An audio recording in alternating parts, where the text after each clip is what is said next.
Hey there folks, and welcome back to the Gamer's Grotto. Today we're going to be playing the Lake House DLC. This is the very final DLC for Alan Wake 2, just released yesterday.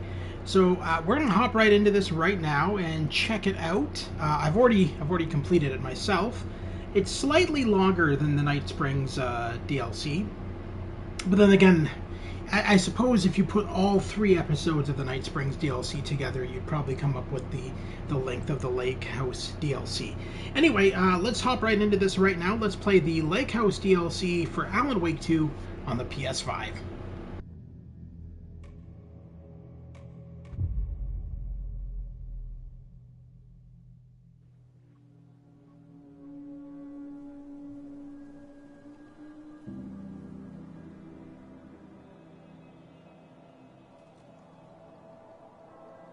This isn't the Bureau's first. Hello, Grotto. How are you? What's this DLC about? Last one was in. Hey there, Lewis! Well, I'm not going to tell you. You're going to find out. It's really good. I'll explain a little bit of it after the cutscene. We knew it was just a matter of time before the lake acted up again. After the AWE in 2010, the FBC's research department set up a facility, the Lake House, to study the threshold in Cauldron Lake, find better ways to contain the entity inside. Your tax dollars at work. When we detected a spike in paranatural activity at Cauldron Lake, before I even knew you were on this case, Saga, the Lake House was my first stop. I was short-handed, hoped they could spare some help, maybe give us some intel on the situation. If I had any clue what was waiting for us in there, Saga, I'd have just kept on driving.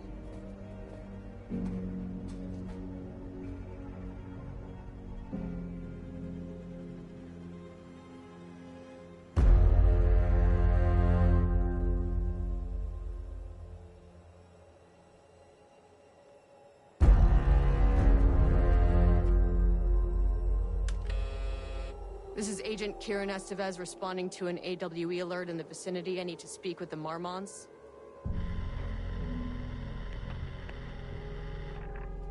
So much for the welcome wagon.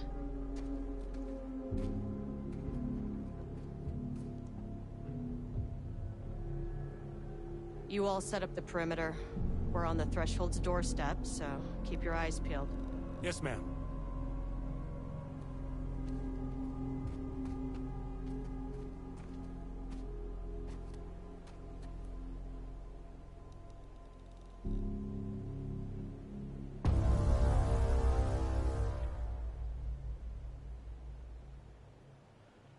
Alright, so if you remember quite a while back when we played Alan Wake 2 all throughout, and then we went back and we played the alternate ending and all that kind of stuff, Kiran Estevez was an FBC agent who was undercover as, like, she was at the police station, and she was like, near the ending of the game, she helps Alan Wake and Saga Anderson defeat Scratch. And so this is who we're playing in this DLC, this FBC agent. Now, the FBC is the Federal Bureau of Control, which is from the video game Control, also a Sam Lake game. So this DLC ties in with Control. It's Sam Lake's whole thing of all of his games being in one universe, and that all the characters will bump into each other and all that kind of shit. So it's very much like that. Now, as you can see here, this location we're at is right from the beginning of Alan Wake 2, the main story, when we were investigating the murder of Nightingale. Saga Anderson came down here and specifically came up to this closed gate and pressed a button here and said, "Hey, can we come in and talk to you?" And they said no. So this facility that we're going to be going into, the Lake House, is run by the FBC, of which our character is a part of, the FBC.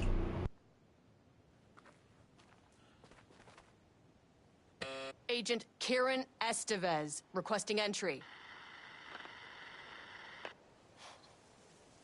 I don't have time for this.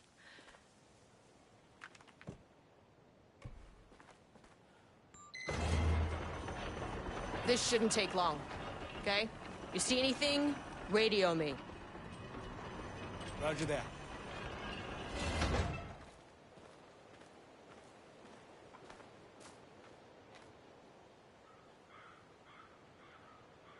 Now, the only thing I find weird about this is,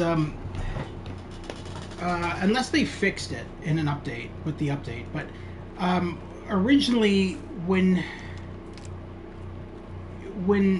Saga was at this gate and you could peer past the gate and you could see like the rooftop of a building right around here, that's gone and replaced by all these trees. And they made it so that you have to walk kind of far into the woods to get to the lake house was run by the research department. Research and investigations don't really see eye to eye. Which I found kind of weird. I call a violation of Bureau protocol and human decency. Classic interdepartmental drama. Your FBI saga, you know how it goes. Now, in retrospect, my low opinion of the research department may have clouded my judgment. Now, the FBC is a government operation. They investigate AWEs, altered world events. So basically paranormal shit. Mainly portals and all that kind of stuff. Just weird shit that happens in the world. Kind of like the Mulder and Scully of the game world. I guess. I don't know. You know, typical government agents investigating the paranormal. Alright, so here's the lake house. And again, I vaguely remember that in the main game of Alan Wake 2, we could see the roof of this lake house pretty easily from that gate. But in this DLC, we had to walk a fair distance to get to it. Well, not a fair distance, but I mean, we had to walk a little bit into the woods to get to it, so that's a bit strange.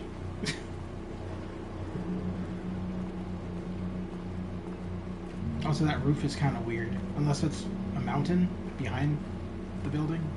I think it's part of the roof. Kind of reminds me... The shape of the building kind of reminds me of the Visitors Center in Jurassic Park. The original movie. Hello? Hello? Agent Kiran Estevez. Yes? Investigations Department. Remove outerwear, empty pockets, and remove medals. Place contents into bin. When directed by security staff, proceed through metal detector. Well, screw that. No one wants to check the individual carrying a firearm into a restricted government facility? No? Okay, well, it's definitely going in the report. I do love her sense of humor. She's Hello, pretty and wicked. welcome to another exciting day here at the Lake House. As I'm sure you know, I am Dr. Jules Marmont, and this is my wife. Dr. Diana Marmont. And together we are the heads of research at this facility.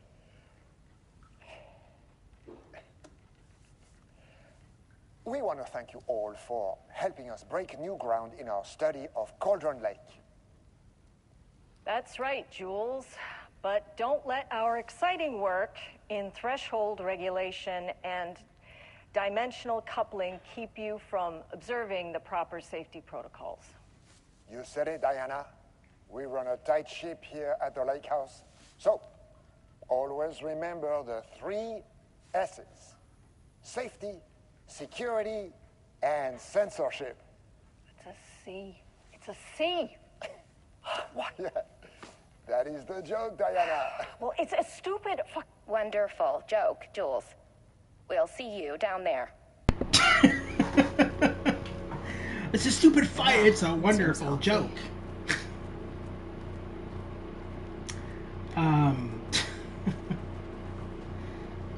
So the Marmonts are from Control. So if you guys have played the video game Control, I haven't played it in a while. I really need to stream it on this channel at some point. But I swear that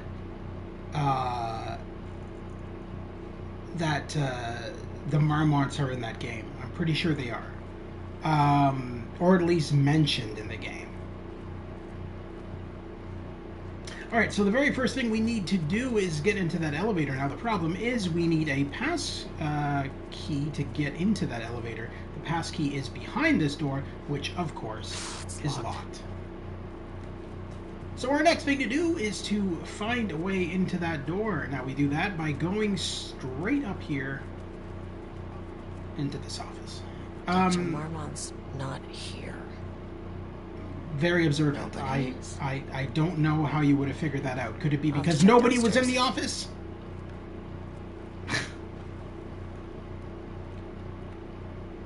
Changing passwords, huh?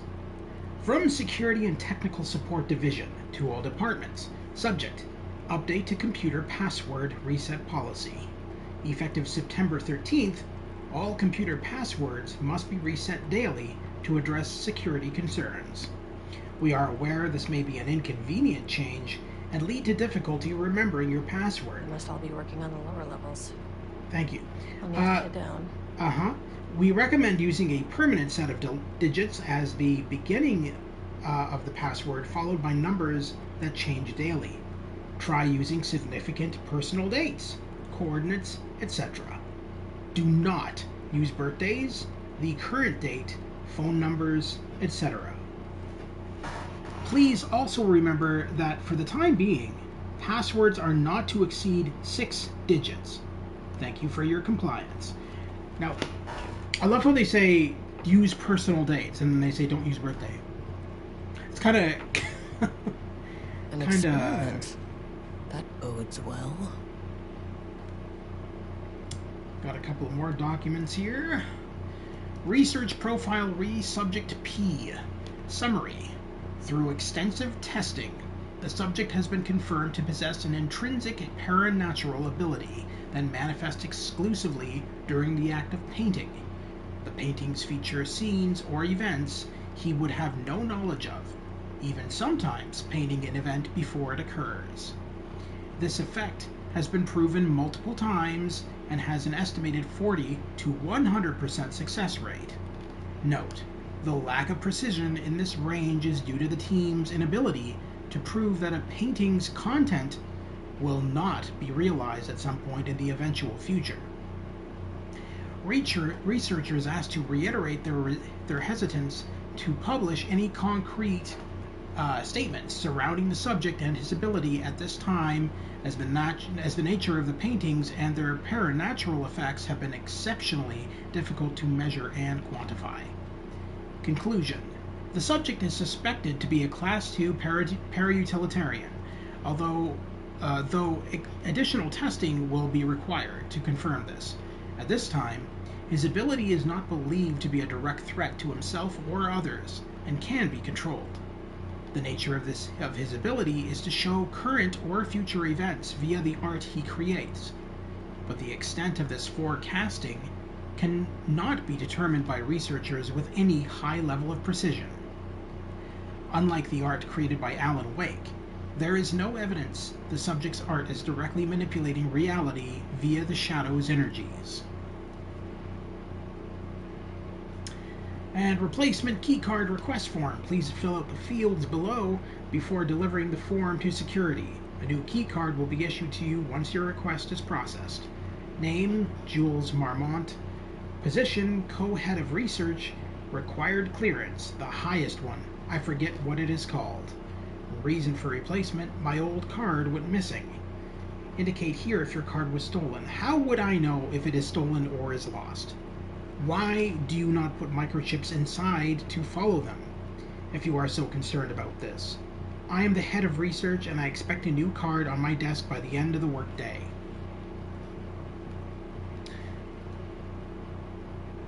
Alright, so we need to find the password for this computer.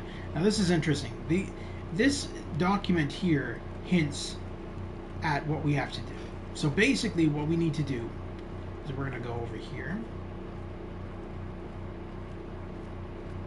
There's one document we want to look at specifically, but we'll read all of these. Barrows University, on the recommendation of the faculty and by the virtue of the authority vested in them the trustees of Barrows University have conferred on Jules Francois Marmont the degree of Doctor of Applied Science, and is entitled to all the rights and privileges pertaining thereto. William Devereaux, Chairman of the Board of Trustees. Paul Jensen, Dean of Barrows University. Yep. Federal Bureau of Control Special Service Certificate. This exceptional contribution certificate is awarded to Jules Francois Marmont in grateful recognition of his outstanding contributions to the Bureau's scientific endeavors. Casper Darling, Head of Research. Of course, Casper Darling is from Control, played by the same voice actor who plays Alan Wake. Notice of appointment from Dr. Casper Darling, Head of Research, to Dr. Jules Marmont, subject appointment as facility head. The senior leadership of the Federal Bureau of Control has determined to appoint Dr. Jules Marmont as Head of Research at the facility at Cauldron Lake, Washington. The appointment will be shared with Diana Marmont, effective upon the facility's completion on July 18th. Zachariah Trench, Bureau Director, Casper Darling, Bureau Head of Research. So the date we want from here is July 18th. Now that's going to give us 07/18. Now we're going to look at this calendar and we want the age. 07/18/38. That's our password for the computer.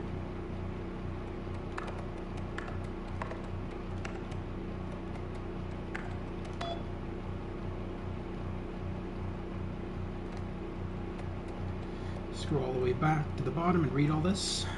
Good morning. A friendly reminder that proposed annual budgets need to be sent out by the end of this month.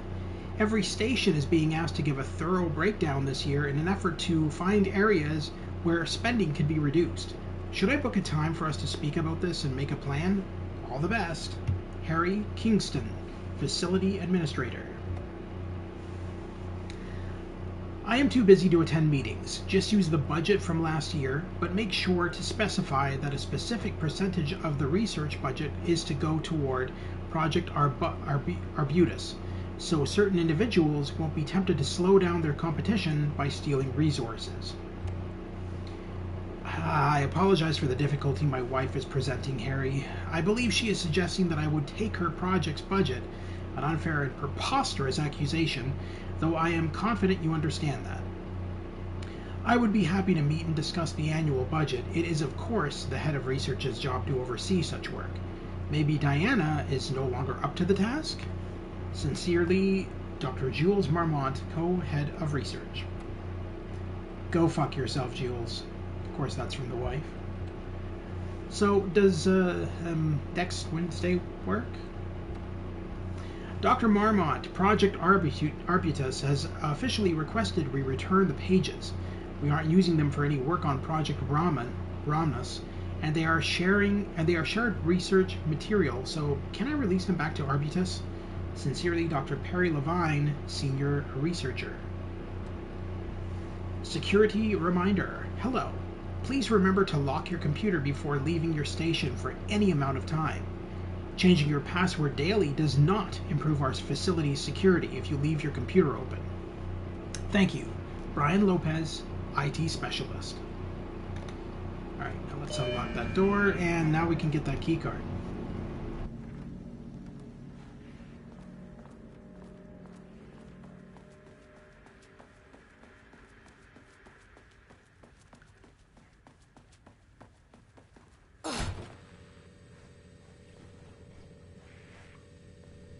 This should come in handy.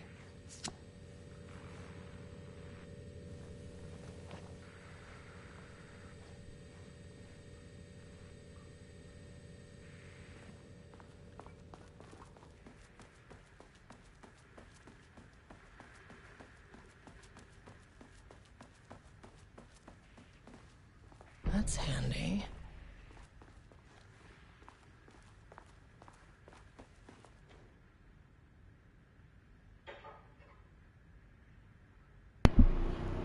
From Ava Ramani to FBC personnel. Subject status update re oldest house. To all staff, On-site observation teams report that the oldest house is still under active lockdown. Status of Director Trench, management team, and all other personnel inside the oldest house at the time of the lockdown's initialization remains unknown. Observation teams have detected fluctuations in the redacted field originating from the oldest house, as of redacted, increasing in strength as it loops through a specific pattern every redacted hours. These readings are currently being analyzed by research staff in the Boston office. Any personnel with information pertaining to this signal should contact them immediately.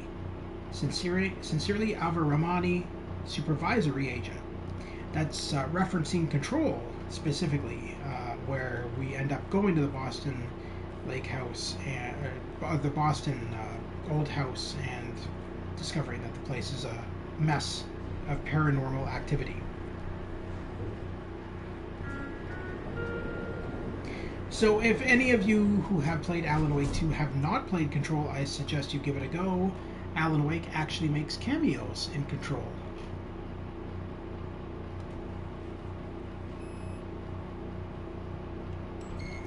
As soon as I got in that elevator, my bad news detector started going nuts.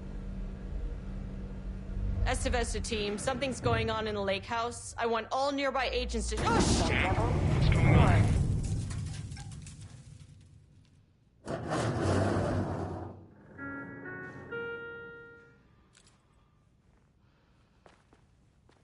Agent Estevez, what's your status?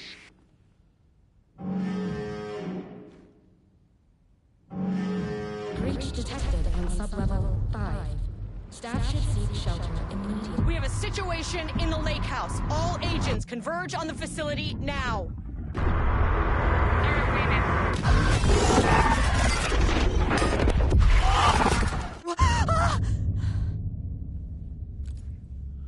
Belay that order.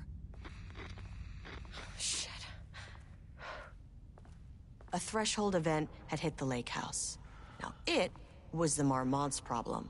Our mission was outside. What the fuck was that?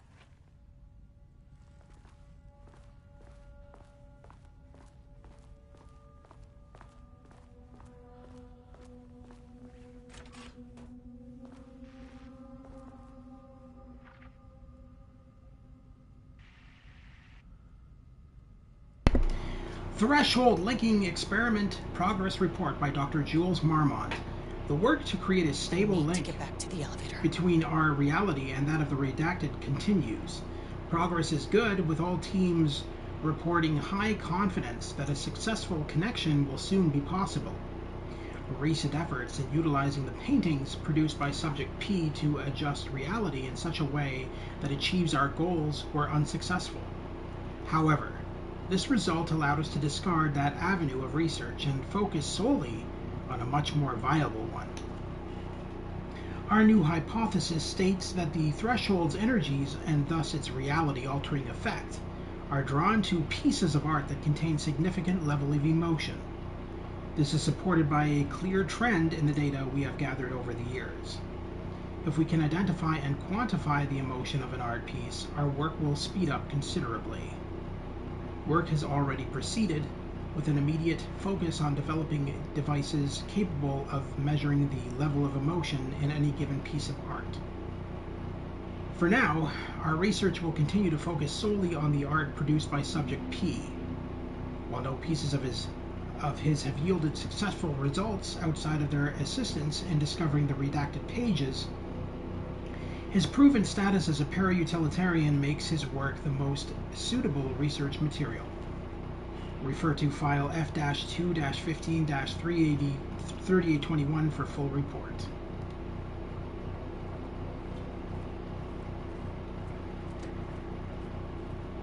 And I don't think there's any other documents to look at, so let's see if we have any ammo or anything to loot from here.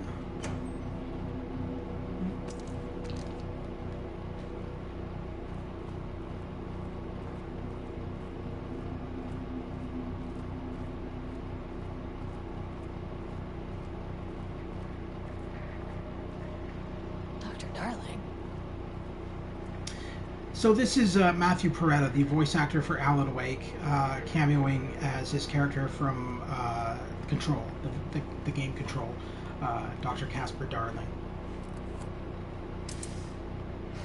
Okay. Priority 1, get the lights on. Standing around in the dark near Cauldron Lake, they're not smart? So now, in order to watch that video, we have to actually turn on the lights. Why the projector is working without power, who knows? But we need to turn on the lights in the facility so that we can actually watch that video and progress further into this mayhem. I need to go this way.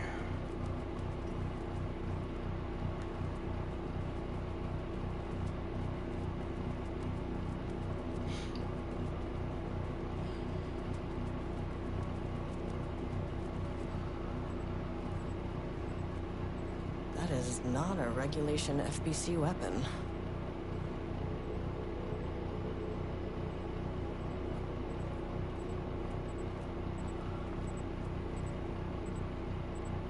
Jules' keycard could be useful. Progress update number 6. Unfortunately, Jules' keycard went missing last night. Huge shame. On a totally unrelated note, I now have a level 3 clearance card in my office, plus a lot of black rock. Been grinding the black rock down to a powder and stashing around in case that any gets confiscated. Next steps: weapon tests using black rock powder. If successful, maybe send schematics to off-site teams. Could lead to a transfer to the shithole. Need to think up more applications for black rock now that I have some. There was a researcher at the Ohio, I think that's Ohio, at the OH who had tons of, Old House. Researcher at the Old House who had tons of ideas like this. Wish I could remember their name.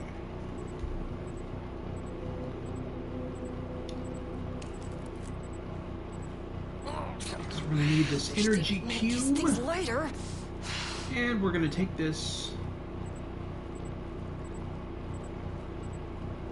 down here a little bit. The way I saw it, there was only one way out. Identify the source of the event and contain or eliminate it. Now, good news, I just had to keep going down. Bad news, the elevator liked to disappear.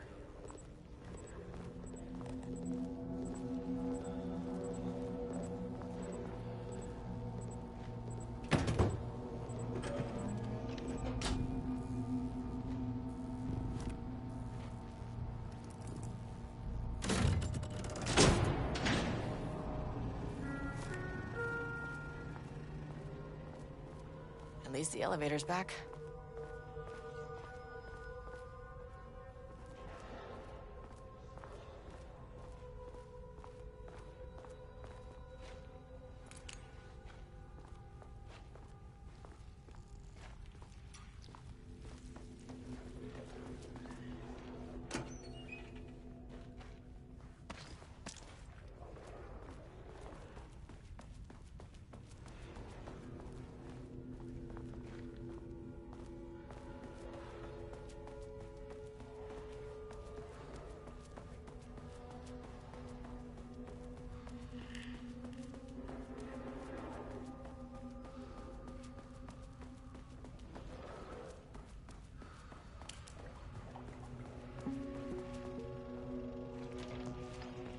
First off, a huge thank you to everyone here. The Lake House has made amazing strides in researching the AWE here at Cauldron Lake.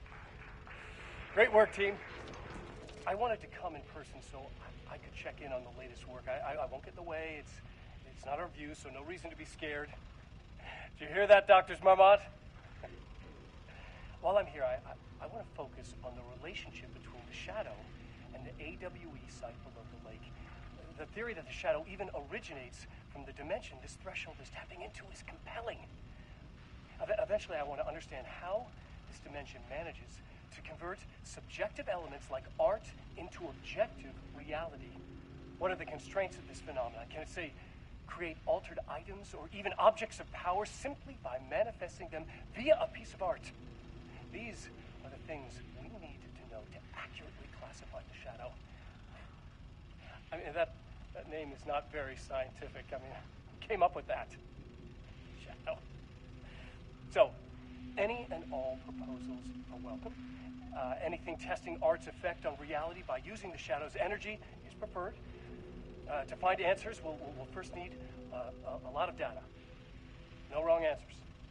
And when I return to the oldest house, I'll take back anything we end up with to run against a classified project called Hedron to build a comparative data set. I wish I could tell you more. It's a very, very exciting non-physical forces impacting. No, sorry, I really can't. It is. You know what? Maybe some of you can come visit. We'll have to get you clearance, of course, but if that would, maybe that can. You know what? I don't want to take the entire day talking. So, the Shadow represents a whole new area of research, and I couldn't be more excited to start digging in. It is a great new world, people.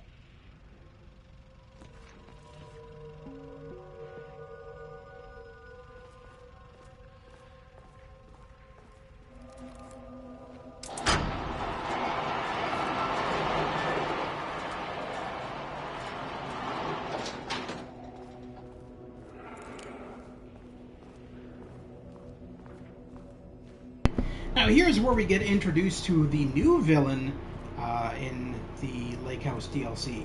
So Sam Lake has actually created new enemies that are not simply Shadow people and Taken.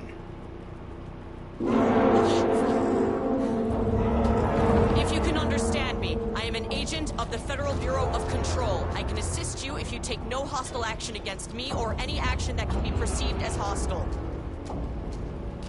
Yeah, they want to kill you, dude. They don't give a shit. What the fuck were those things?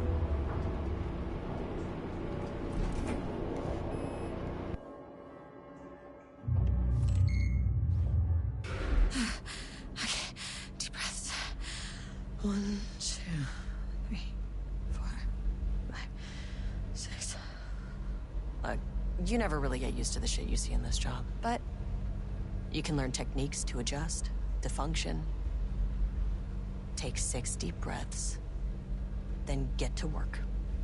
Find the source, collapse the threshold.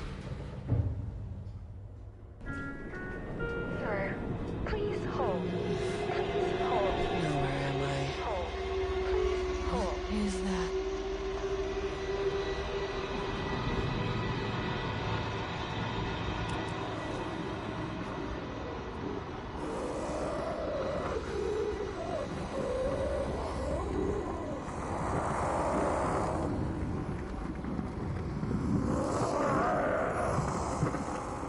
Can understand me. I'm an agent of the Federal Bureau of Control. I can assist you if you take no hostile action against me or any action that can be perceived as hostile. Do you understand?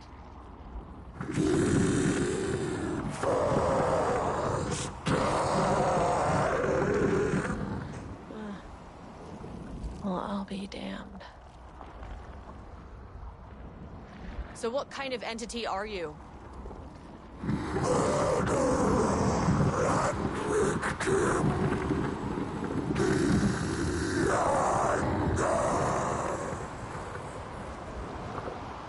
You can speak. That means you probably imprinted on a person or retained some of your former self's information. Previously human, maybe? Okay, I can work with that. I just had an unpleasant encounter with some other painted individuals. Any relation? 1,000 painting shoes crowed. What does that mean? Paint no brush, a self-portrait. Okay, hey, calm down. Fire in his eyes and hands and bones. You need to cease all hostility right now. Now.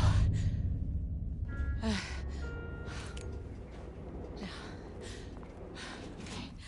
Bad news. That thing is really pissed off. Good news. That didn't try to kill me. Okay, baby steps.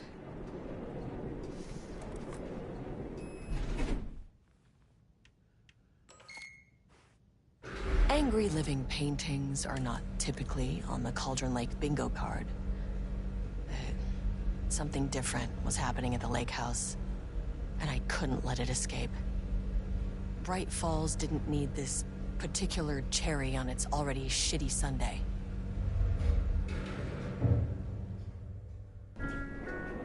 Sublevel 3. This isn't the floor I wanted. Fucking elevator.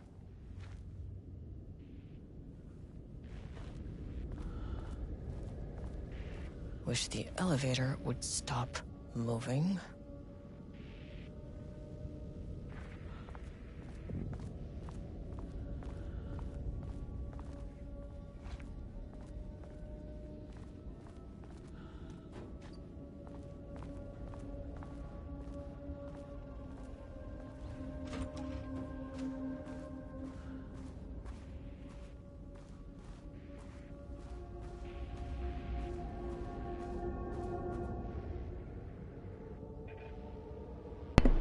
Refinement process, ATD output and calibration. The automated typing device, ATD, will produce writing mimicking that of Alan Wake, known para-utilitarian, with the goal of affecting reality with the same consistency as Mr. Wake's writing. To reach this level of authenticity, each page produced by the ATDs must be evaluated and graded based on its similarity to Wake's original style.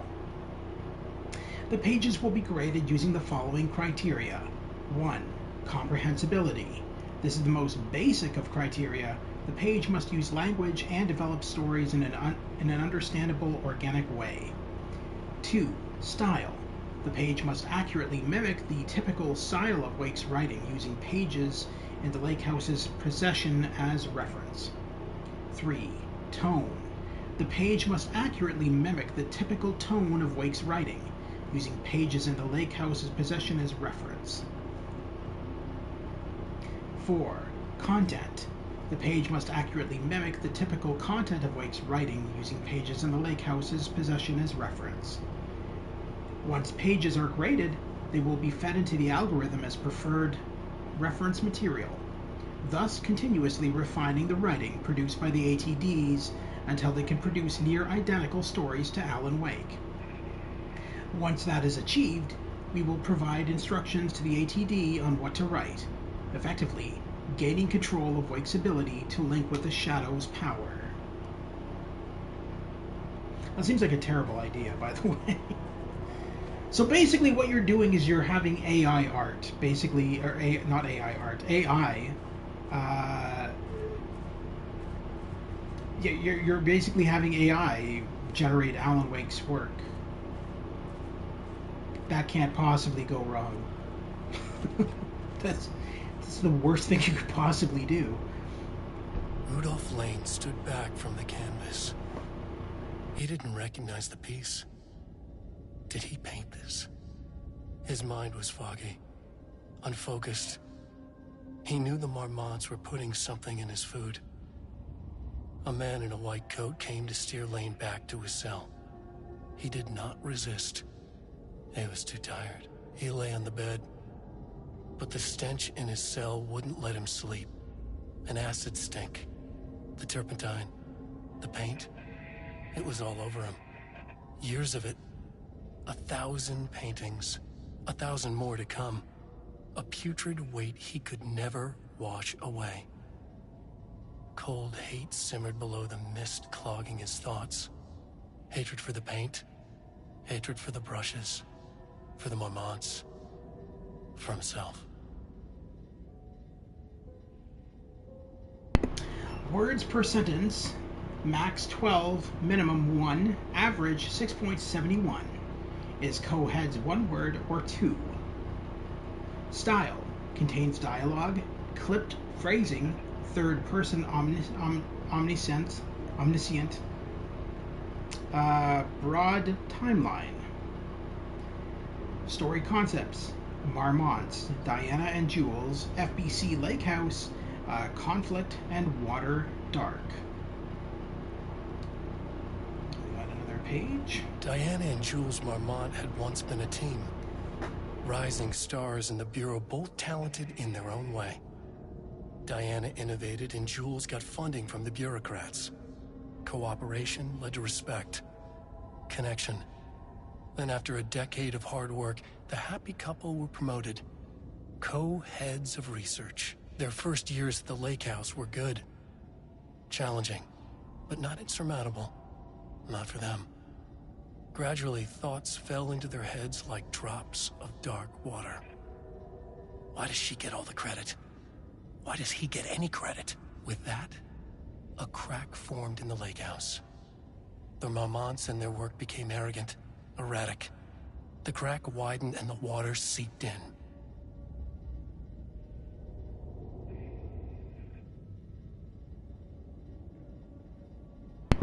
Style, character-centric, Lane, past tense, clipped phrasing, higher adjective usage, and focused timeline.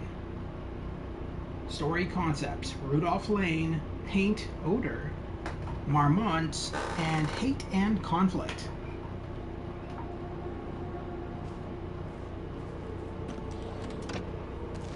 Always good to grab as much stock as we can. Should look around the room first before I activate that recorder, see if there's anything else we need. It doesn't look like it. Alright, let's go check this out. Organizational update. Moving forward, research at the Lake House will be divided into two distinct projects. Project X-132-AW, codenamed Arbutus, will focus on studying the writing of Redacted with Dr. Diana Marmont, serving as project director.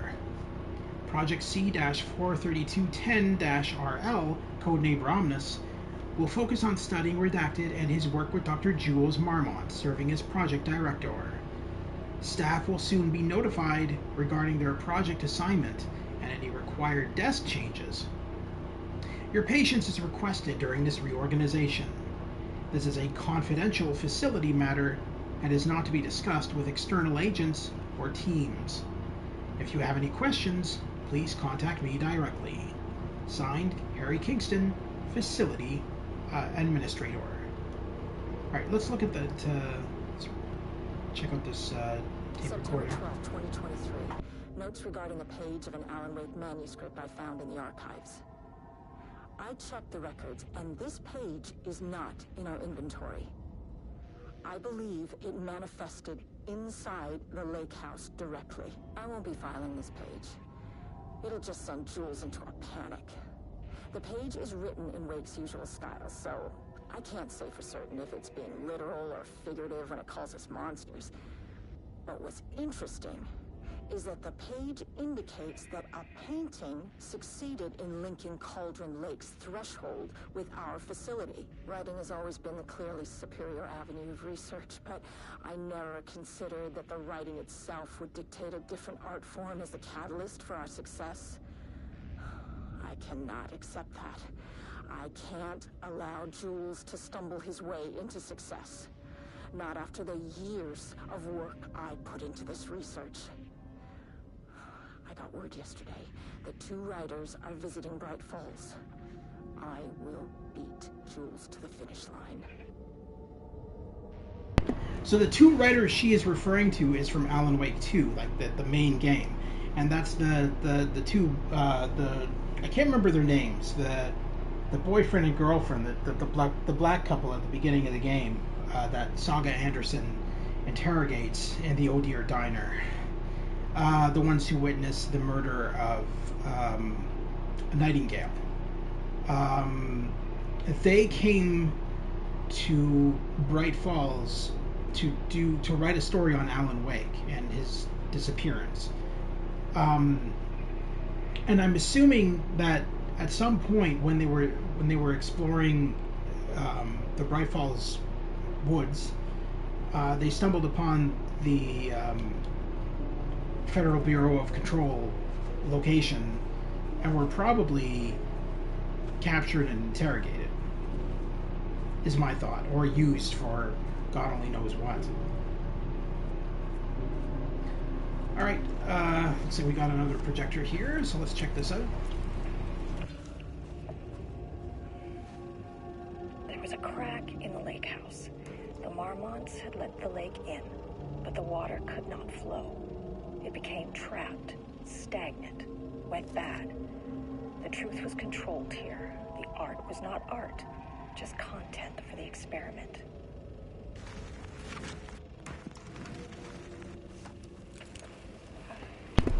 Now, unfortunately, that projection will constantly loop, so There was a crack in already the heard lake it house. once.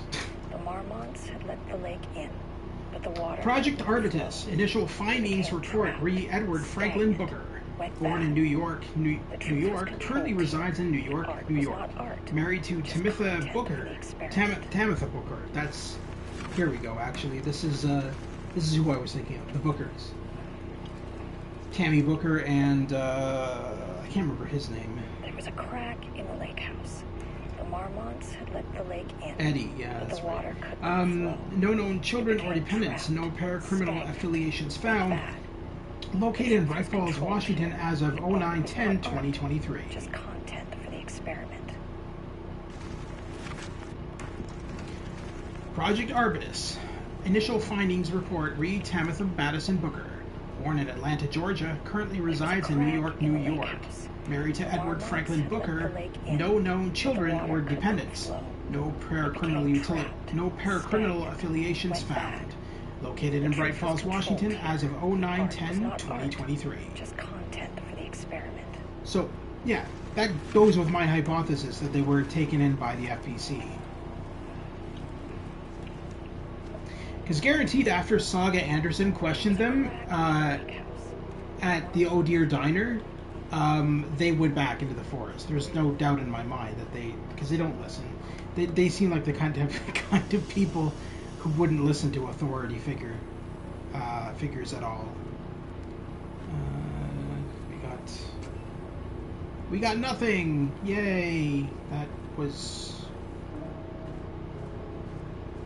uneventful. All right.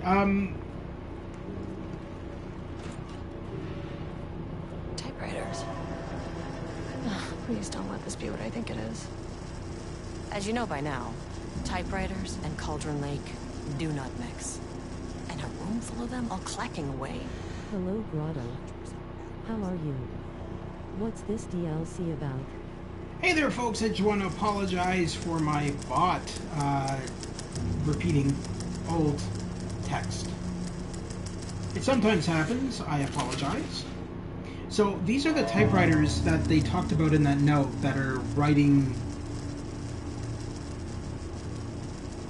I don't even know what they're writing because it looks like... Oh, is it all digital? Yeah, I guess it is. It's not actually coming out on paper by the looks of it. Wait, is it? Oh no, it is. It is coming out on paper. My bad. So I'm almost wondering, Dr. Marmont stated that she found pages written by Alan Wake. But how does she know that they're written by Alan Wake? They could be written by these typewriters that are supposed to be, that are programmed to simulate Alan Wake's writing. Which, again, the FBC is so stupid. I don't even understand what they're doing at this point. Oh, I don't have, do I have clearance 2 yet? I don't think I do. No. Alright.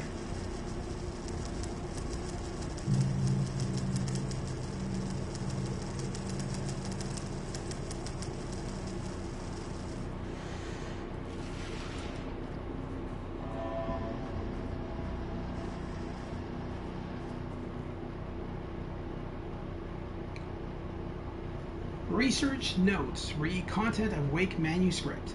We have begun to find pages from a manuscript very likely written by Alan Wake, para-utilitarian and suspect in past cases involving the Cauldron Lake AWE. Though I do not like to bring myself or my biases into my work, I must do so here to address the matter being examined. As reference for any future readers, I am Dr. Diana Marmont, co-head of research at the Lake House facility.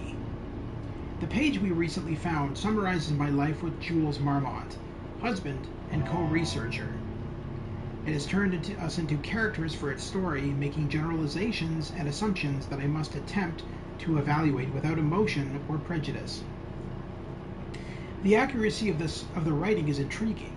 It reports our past in the Bureau, but also details inner thoughts that an outside recorder would have no way of knowing. Jules and I have indeed been having more and more interpersonal conflict this past year. This raises many questions. How does Wake, wherever he is writing this from, get his information? Or was the page itself determining these emotions and events? I cannot believe that the scope of Wake's ability goes so far as to have dictated my entire career at the FBC. And if it did, would it matter?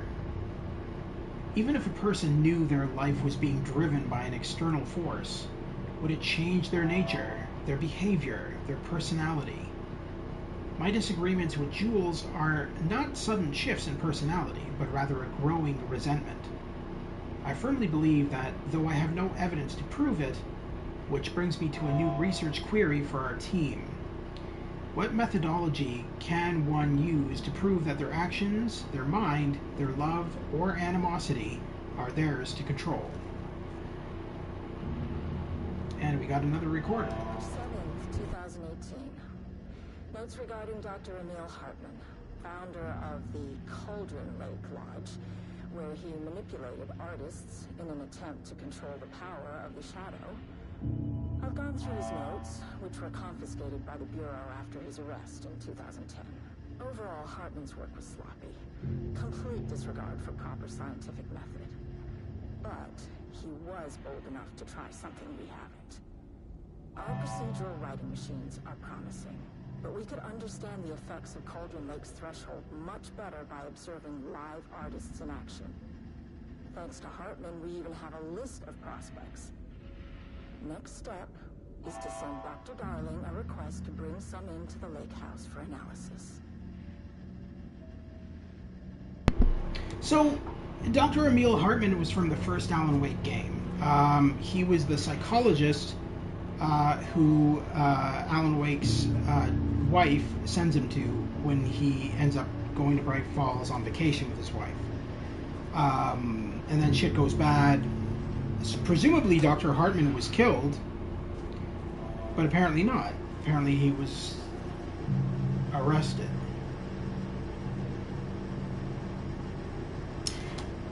Because I seem to I haven't played Alan Wake 1 in a very long time, and I'm pretty sure I've streamed it on this channel in the past, but I don't remember I don't remember Emil Hartman surviving. Because once he got possessed by the Taken, I'm pretty sure Alan Wake killed him. Unless he did escape and we fought somebody else? I don't remember. Security clearance level 2. We don't have security clearance level 2 yet. Alright, so we want to go straight ahead.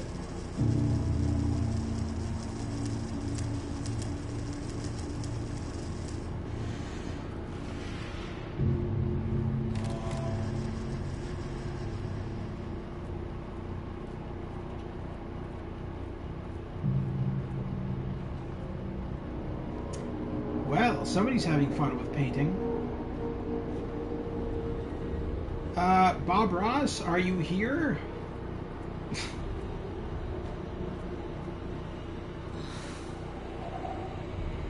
Shit.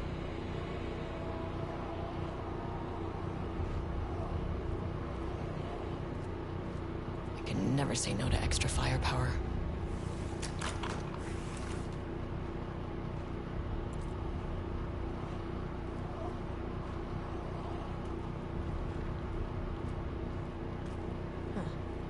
Back where I started.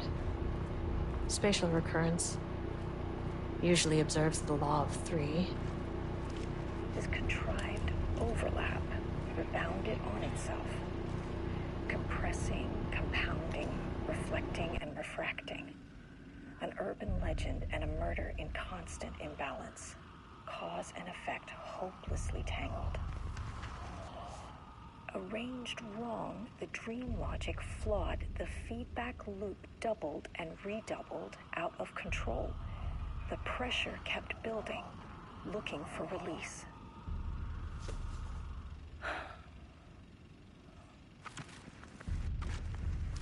This contrived overlap. Alright, that's just repeating now. Compressing, are these the same notes we looked at before? reflecting, and refracting. An urban Okay, legend. so the only thing that's really changed here with the second loop is the video. Well, this is new.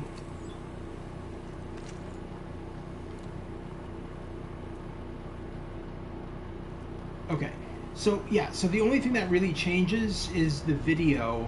The documents still stay the same, which makes sense because I mean, like, you don't. Compressing, compounding, reflecting. It's going to be and too much if you're refracting. just going to have. An Wait, what the hell is urban this? legend and a murder in constant Also, a imbalance. flashlight would be nice. Cause and effect hopelessly tangled. Yeah, you don't want to have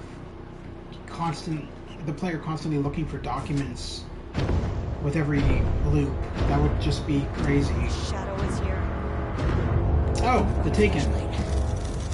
The Shadow.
Alright, I think for the sake of this stream, we're going to change the difficulty to story, just so that I'm not using up quite as much ammo.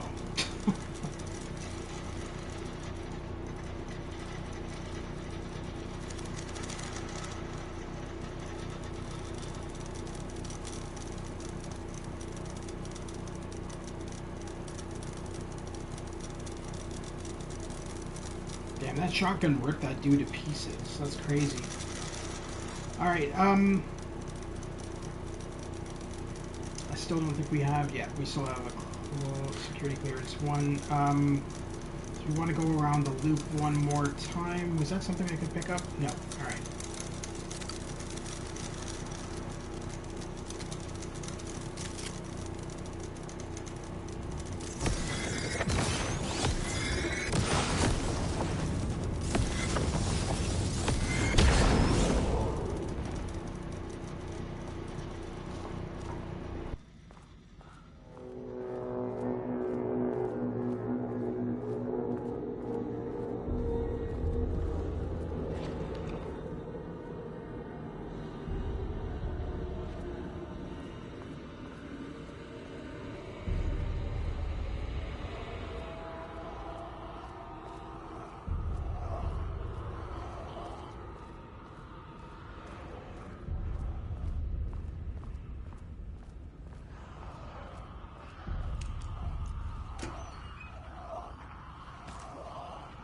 Loop 3.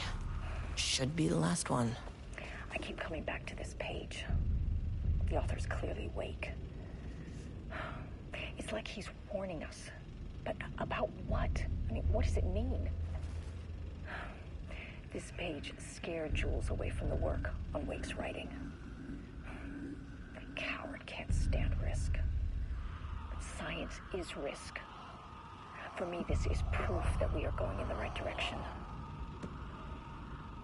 I just need Rudolph Lane's paintings to lead to more pages so that hopefully one day we can understand.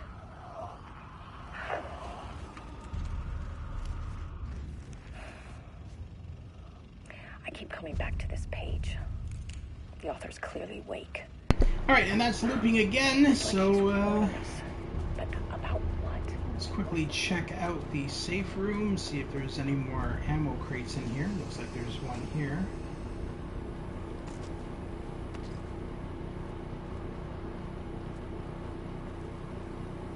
And I guess that's it. Alright, final loop.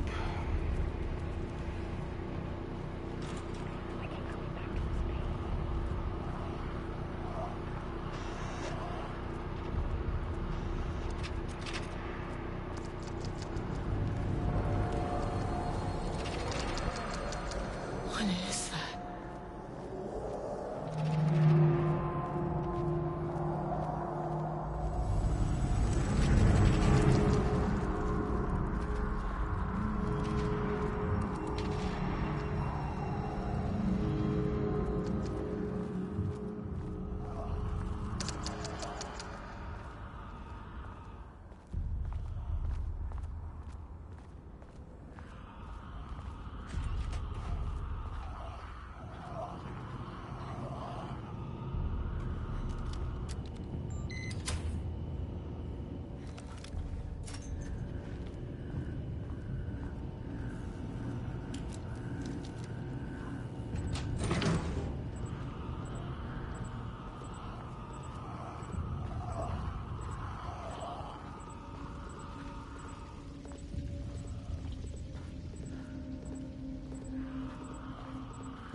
Won't open without power.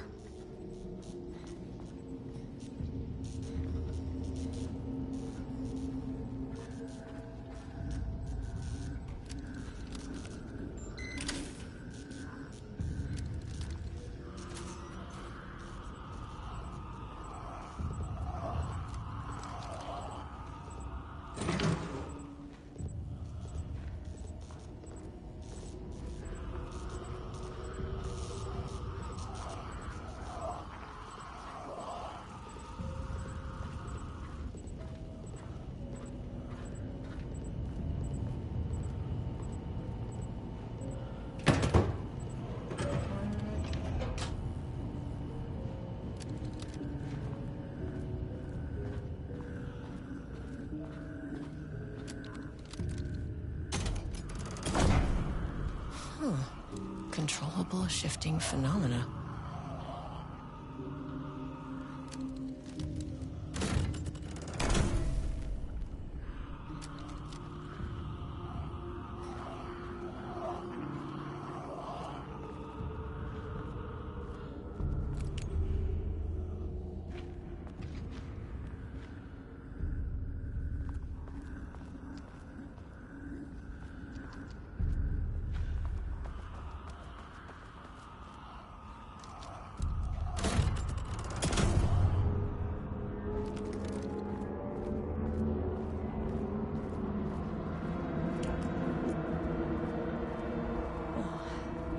You again.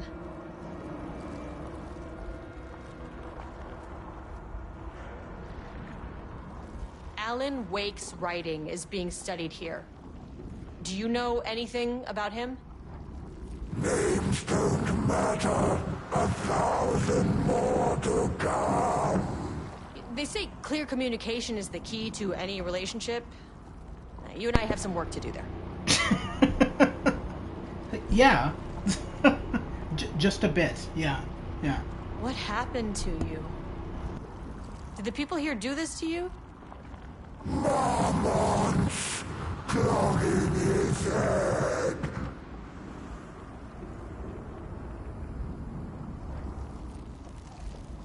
You said marmots before. Do they do this? Where are they now? Misery, hate. Tell me where they are.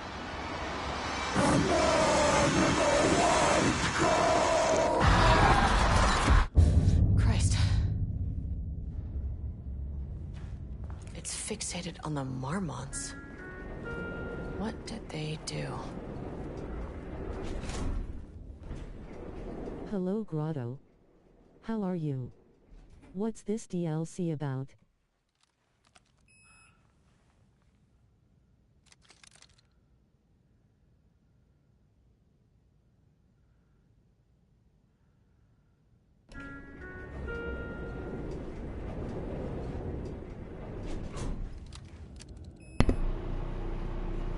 So,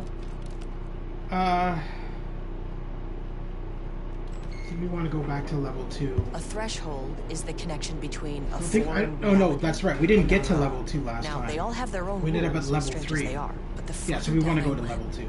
The more chaotic this one got. Clearly, this was the Cauldron Lake threshold, but something was wrong. Well, more wrong than usual. Yeah, you know, just talking paintings. There's nothing wrong with that. That's normal. I mean, paintings have always talked. Please remain calm. Level-wide lockdown in effect. Please remain calm. What? Oh, that's a okay. I thought it was a person for a second. I mean, it is a person, but I mean.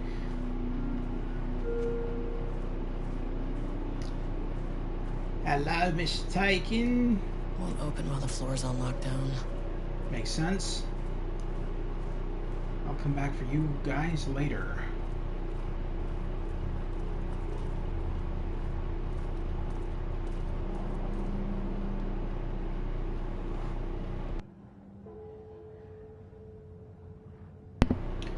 Work order, re-wall removal and transport. Location sub-level 2, Lane's cell. Ordered by Marmont Jules, co-head of research. Work required. A section of the cell's southern wall needs to be removed for transport to sub-level 5 for analysis. Urgency high. Tools required. It is not my job to know which tools you use to cut concrete walls. It is your job. Additional details. Important. The wall must be removed very carefully. The painting on the interior side of the wall must not be damaged. Okay. I wonder what happened here. So this is the painting that has been talking to us, I would assume. That giant slab painting. Well, maybe not. I don't remember it being that big.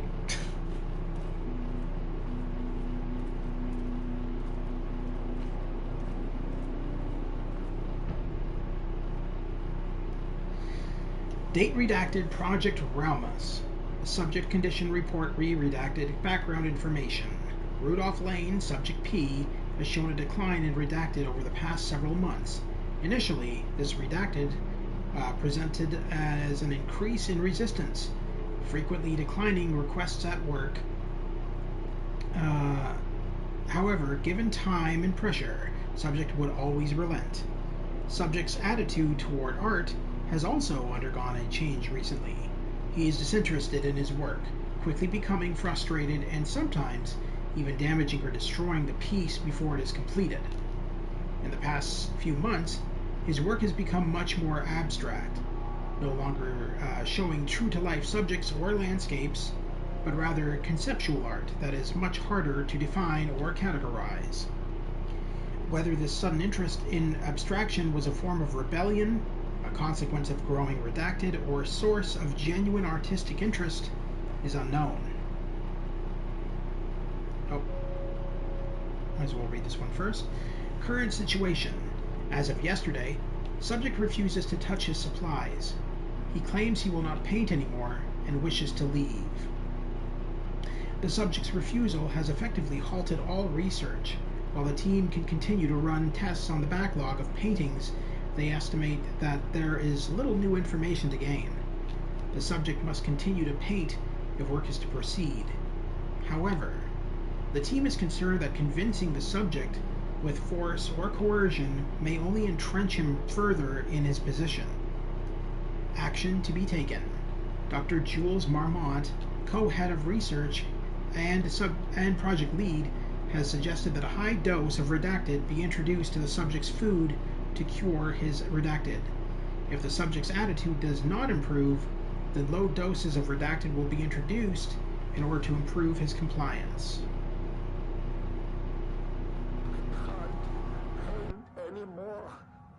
I know you want me to paint, but I can't. I'm empty. Rudolph, no. You love to paint. And you are such a talent. This is just the classic artist slump. No. No, I hate it. It's just taking from me now. When can I leave? You said you'd let me leave. Ah, Rudolph, but you volunteered to come, remember? We are helping you, like Dr. Hartman did. Perhaps you need to see our doctor? I can arrange that. No, that's... I am feeling better. Much better. I will paint. Ah, this is wonderful to hear, Rudolph. I knew you would come back to your old self. Okay, now that they've mentioned Emil Hartman twice, I just realized who this person is. So this Rudolph guy is from Alan Wake 1. When Alan Wake ends up in the Emil Hartman's lodge, he meets up with this guy out on the deck painting, and he's like painting all this dark abstract art, and you can see in the distance the storms brewing, coming closer, whatever, and he's outside painting. That's this guy. So at some point between Alan Wake 1 and Alan Wake 2, the FBC captured this guy, made him their prisoner, and then proceeded to use him to make paintings to do research on the fact that they feel that his paintings that he paints are paranormal, I guess. Jules Marmont looked at the painting. He didn't understand it, saw only random whirls of color. Drugging Lane made him more compliant, but his work had turned abstract. Jules needed more art his team could parse, could test, trial and error. These abstract explosions of color complicated the data. His grip tightened around the letter opener in his hand. The piece of art he needed was hidden inside Lane. If Jules could simply cut the painter open and pull the painting out of him, he would. The overhead lights flickered. Jules would make Lane cooperate. No more drugs. Less carrot, more stick. Jules had to go faster. He wouldn't lose to Diana. Nothing else mattered. Not even the health and safety of a painter? Apparently. Alright, let's continue on. Looks like we have another prisoner here, and we probably know who this one is. Let's take a look at some documents here first. Yeah, Booker. I figured it was going to be Booker. Booker's writing. The first piece of content produced by the subject is severely disappointing. It is not remotely similar in content to the Wake pages we provided as reference. Why is it so focused on my marriage? Why is Jules the protagonist? Why is it set in an actual lakeside cabin? And what is happening at the end? What the hell is in the sky? Did anyone brief Booker about the concepts he has to write about? The lake house, the shadow? We need him to match Wake's style, exactly. It's not going to work if he has no clue what he's writing about. We need to get this sorted. We need progress now. And why isn't he taking this seriously? When I spoke to him, he thought I was an actor. I want him to understand how serious we are, whatever it takes. Page ID ARB-EB-001. Assignment: continue the story from page ID AW-002. Match the tone, style, and content of AW-002 as closely as possible. The crack was an emotional one, a line right through their marriage, their foundation, their lake house. These thoughts and more flooded Jules' mind as he stared out through the lakeside cottage's windows. The sun was setting on a stormy day. Rain-heavy clouds hung low, weighed down with a burden of purpose. Diana sat in her favorite deck chair, staring out across the lake's rippling surface. He watched the breeze catch her acorn hair. As if sensing his gaze, she turned her head. Jules looked away, flustered, then annoyed with himself for letting her affect him this way. He grabbed the bottle of red wine, poured himself a generous serving, and he kept pouring, his mind distracted by a thought. How did we get here? They had been at the lab running an experiment. Then they were here. Why? He remembered thinking that a break from the lab would give them space to reconnect, to mend the crack. But he couldn't remember ever leaving. Wine was flowing over the rim of his cup, though he didn't even notice. He put down the bottle, scanning the lake. A faint shimmer hung in the air on the far side of the lake, like light hitting glass. The sort of thing you only noticed if you were looking for it. He felt like he had seen something like this before, but where? Jules! Diana's cry snapped Jules back into the present. She was staring up at the sky in panic. A deep shadow crept across the deck. Jules ran to the door, to his wife.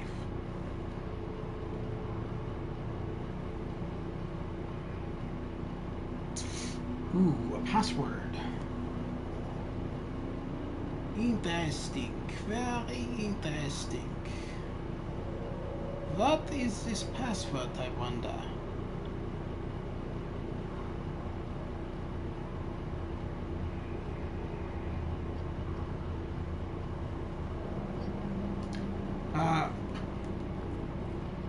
Maybe there's another document over here. This might help us. Retrieval order. Acquisition team is hereby approved to acquire additional research subjects for ongoing study related to Project Arbutus at the Lake House facility. Prioritize outcomes as ordered below. 1. Both subjects will be brought to the Lake House for study. Tamitha Booker, her work is more commercially successful, thus more likely to yield results based on proven cases. 3. Edward Booker, less successful than Tamitha, but theater is more widely recognized as art than true crime novels. Observe the subjects at a distance and only move to acquire if the opportunity arises. Under no circumstances can this operation draw the attention of local law enforcement. Signed, Dr. Diana Marmont, co-head of research.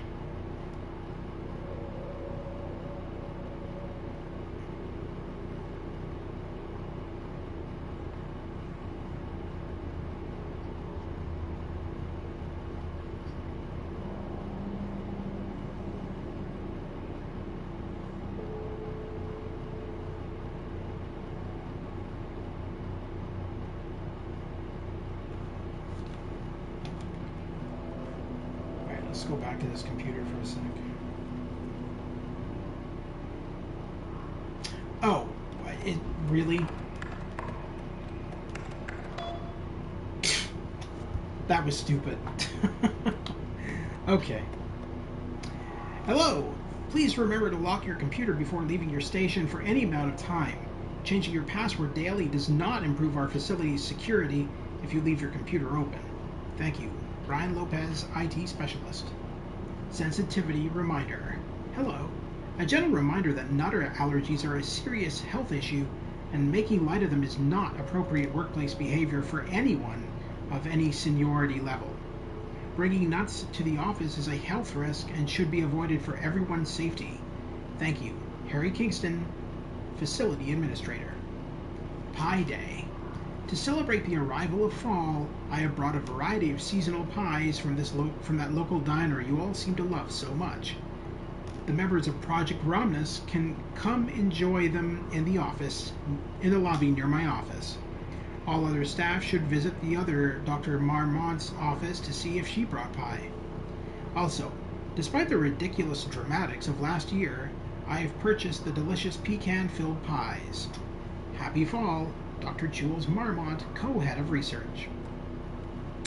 Attention all staff, there is a significant amount of black rock missing from sub-level 5. I expect there is a misunderstanding and someone has taken it to another floor by mistake. If you did this, respond to this message and we will fix the problem. Black rock is a precious material. We only have so much of it now, with the oldest house being closed. Holy shit. Jules just sent out a memo asking us to spy on his wife's project. Remember when we just made fun of his stupid project names and science factoids? Simpler times. He really did that? Oh man, Diana's gonna slit his throat if she finds out. Those two are such a hot mess. I got drinks with Perry last night and he told me Jules is withholding wake pages from Diana's team. He told her they went missing. Crazy shit. Paula mentioned you two were thinking about asking for a transfer. You'd really leave me here all alone? We can have weekly gossip calls, promise. Alright, fair enough. Finally! Oh! Someone who isn't a painting. There he is. Hey, hello. Who are you? Sorry, got a flow going. Can we do this later? No, we cannot. I'm Agent Kiran Estevez. I'm with the government and I need your name. I'm Ed Booker, the playwright. And I'm hitting my stride here, so can you guys stop with all that banging and screaming? It's throwing me off.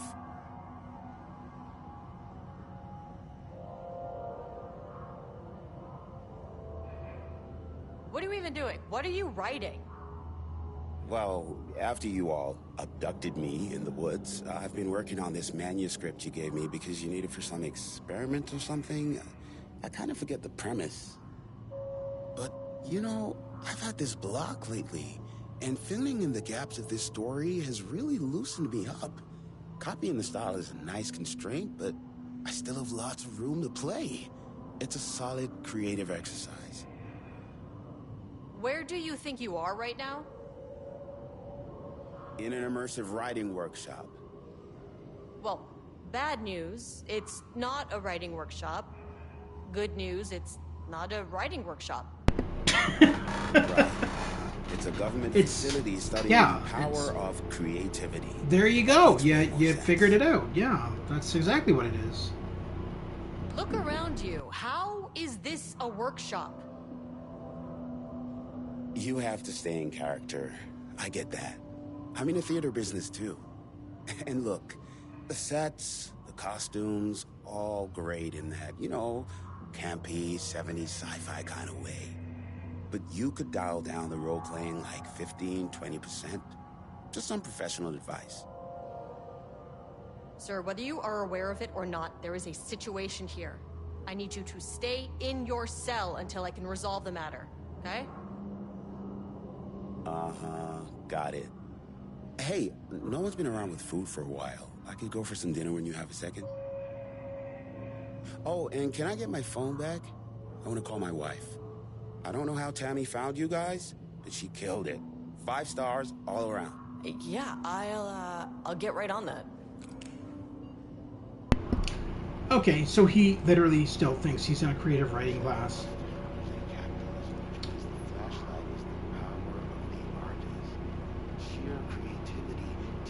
I mean, I always thought the Bookers were kind of weird anyway in the main story of Alan Wake 2. They were just kind of like out there. Just kind of like in their own little world. This kind of just proves it. He is pretty stupid. Oh, he's literally locked in there. He's not going anywhere. It's probably for the best. I don't trust him. I think he's too stupid.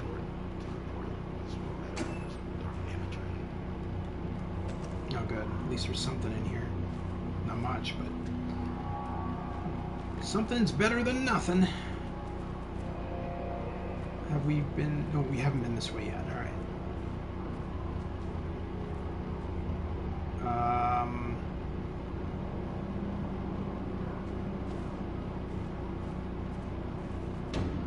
Shaded. Hope that glass is thick.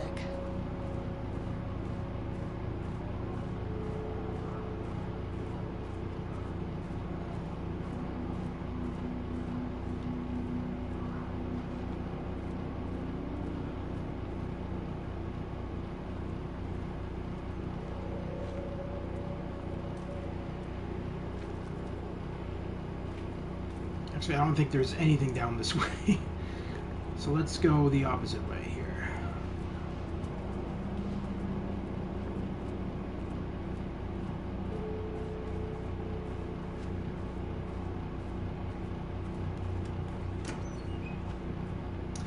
God, there's a lot of these empty crates with nothing in them.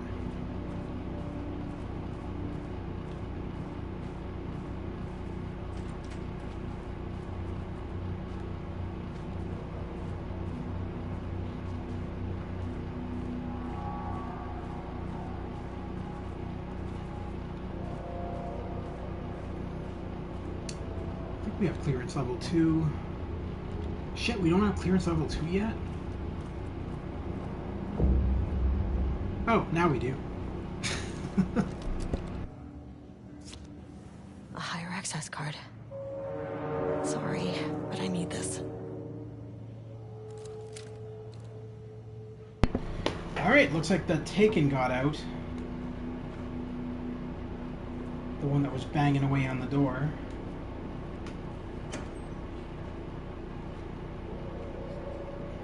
Another one that's empty. How many paintings did they have this guy make? Catalog of Rudolph Lane production. From painting session on Redacted. ID RL-3-42. Designation. Black circular shape among yellow lines. Description. An uneven circle painted in dark black in the foreground with jagged yellow/brown mustard lines behind it. Lines sometimes overlap with each other and or bleed into the black circle. ID RL-1-169. Designation, lone tree at night. Description, a dark green tree, pine, standing in a dark landscape, presumably night. ID RL-1-170. Designation, empty road and forest. Description, a dark gray streak across a dark green landscape, presumably a forest at night. The gray streak is likely to be a road due to its location, color, and the way its width reduces in line with the perspective. Note, a small white shape in the road could be a page of writing by Alan Wake. Relevant teams have been informed and are searching for this site now to attempt page retrieval. ID RL-5-24. Designation, yellow crescent shape on black canvas. Description, a curved yellow shape in a roughly crescent-shaped painting, painted onto an otherwise empty canvas, possibly a crescent, moon, or banana. Unfinished piece? ID RL-2-24. Designation, red, yellow, and green circle. Description, 3 uneven circles, 1 red, 1 yellow, and 1 green, roughly arranged in a vertical line. Background is black/gray with dark red streaks along the border of the canvas, possibly a traffic light. ID RL-1-171. Designation, cityscape with blue-gray sky. Description, gray vertical shapes, likely the skyline of a city, and the bottom third of the canvas with a vivid blue-gray sky. Geometric shapes, painted in thin white lines, can barely be made out among the colors of the sky. ID RL-3-44. Designation, black void. Description, a dark black void covering the entire canvas, with a few small specks of dark or light gray able to be seen on close inspection. ID, RL-3-45. Designation, large variety of black spirals. Description, a large number of rough spirals painted in black, ranging in size from that of a quarter to that of a basketball. Though the canvas appears quite covered, it is blank aside from the spirals. ID RL-2-25. Designation, brown shape with horns. Description, a brown shape, vaguely triangular with what are presumably horns extending from the shape, likely an animal head, possibly a deer or elk. Black background. Deerfest all the way, man. That's what that is. Probably not, but I mean, you never know. We've got another password. What's with passwords all the time? All right.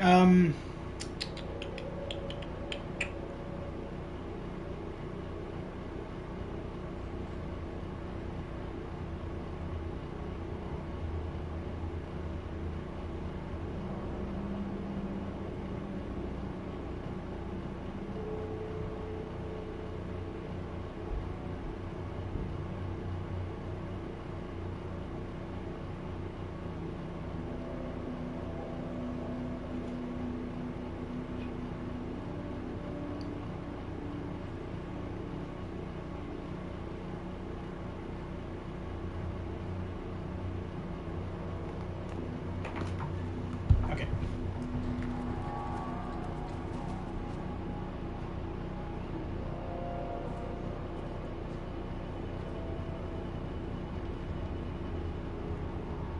Is that a phone ringing? Or that might have been just the computer. It sounded like a phone ringing in this office.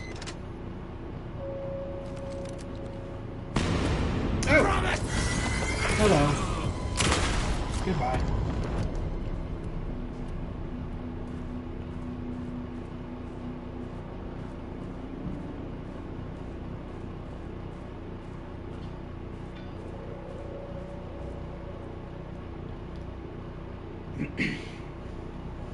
Oh, 09/14/23. I made that reservation for our anniversary, which I certainly never forgot was a week from this Friday. Let's take separate cars from the office. Can't have the bosses see us leaving together now that those hypocrites have banned inter-office relationships. Have a good day.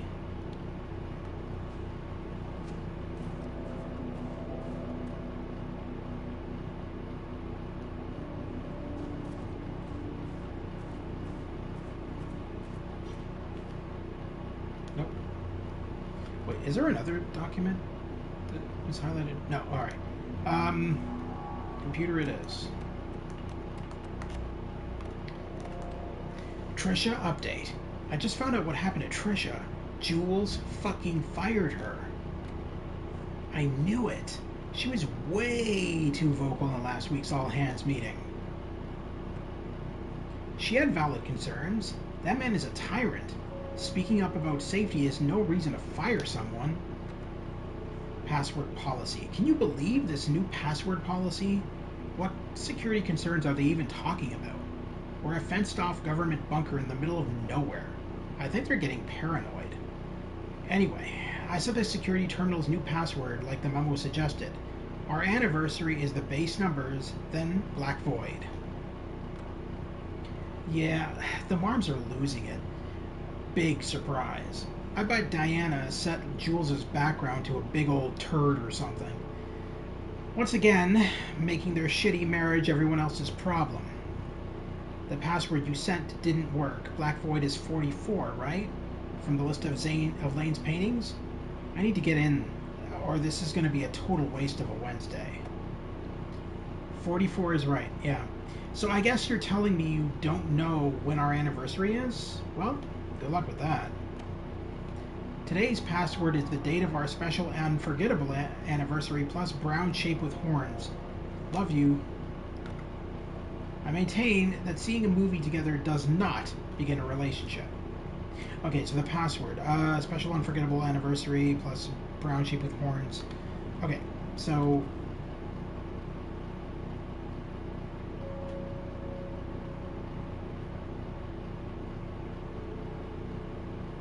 a week from this Friday. 14... Does that say 14? 09, 14... That'd be 22. 09, 22.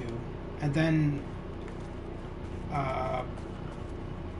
brown sheep with horns. ID 25. 09, 22, 25. And there's our password. I think. Would help if I went to the right computer.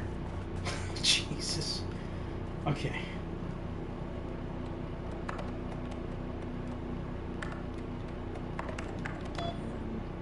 There we go.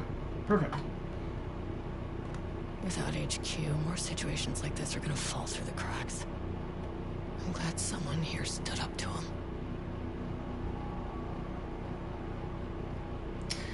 Hello, Mr. Kingston. I am writing because I have serious concerns about safety protocols being disregarded across the facility. I have collected a list of violations that I personally observed. I can send this to you. My opinion on the matter is that both Dr. and Dr. Marmont are driving this facility's staff into a progressively more reckless behavior. Good day. Tricia Howard, Senior Researcher. So she's the one who was fired. Likely because the email was forwarded to the Marmonts. Hello, Miss Howard. Thank you for sharing your opinion. All facility operations and safety measures are under the purview of the head of research. If you have a complaint, please file it directly to them or contact the Bureau's acting management team in Dallas. Thank you. Harry Kingston, Facility Administrator. Mr. Kingston, I thought we reported to the acting management team in Kansas. I've reached out to them about this issue multiple times and gotten no response. Even if they did respond, we all know they don't have the staff to investigate every internal issue after the oldest house went into lockdown. I believe the Marmonts are knowingly using this state of chaos to take to their advantage. Our treatment of research subjects is in clear violation of the ASH Act. These are punishable offenses. If you do not open an internal investigation, then I will resign. Tricia Howard, Senior Researcher. So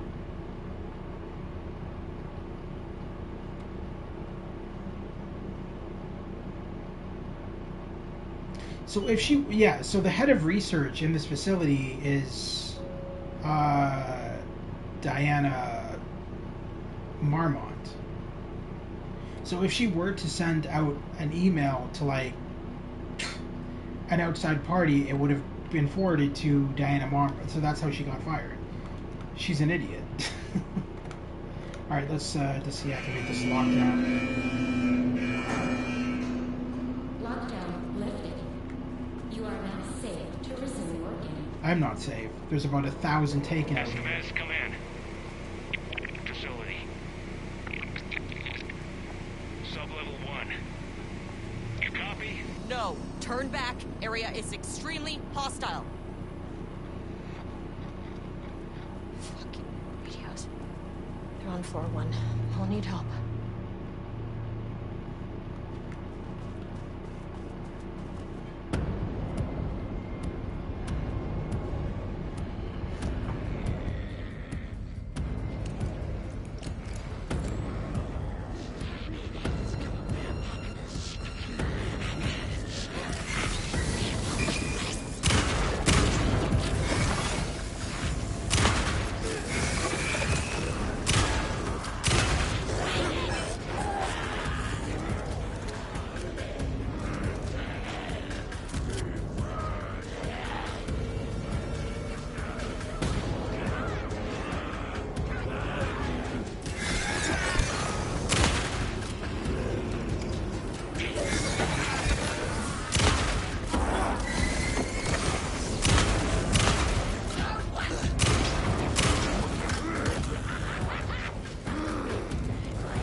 hunting season was a bust!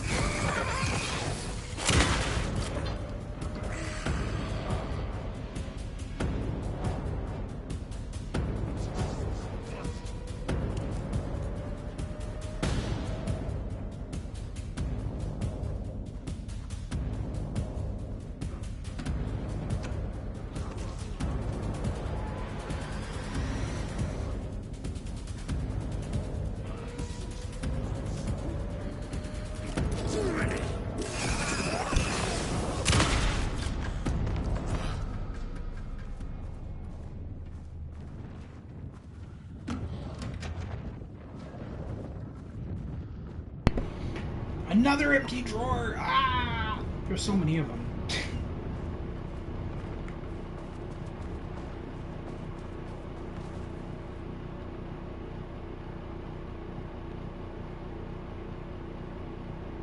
The fuck? Scream, scream, scream, scream, scream, scream, scream, scream, scream, breathing, breathing, breathing, lake, blood, blood, blood. Okay. These are all... Okay, these are all taken from the typewriters.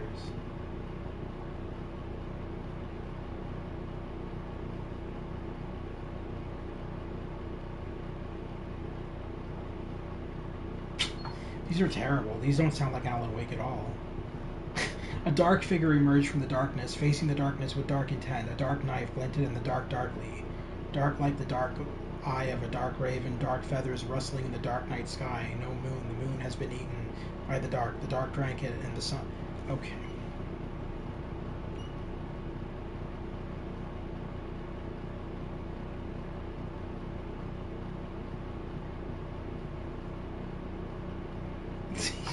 These are funny. The rot snail beamed, a wooded grain bent from the owl. Egg male. 4 forms in the glass, eye and melt. A cracked page booked through from down in bark. I grow and longer with the lower dark sea.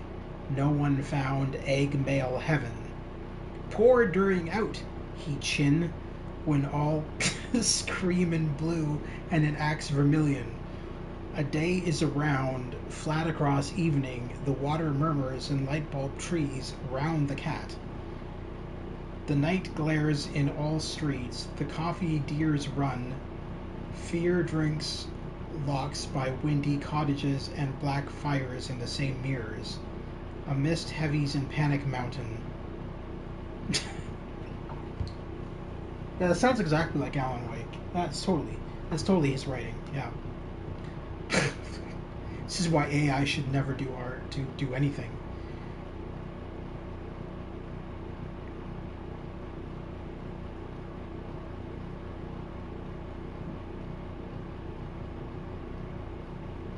Pistol screamed at the trees screamed back.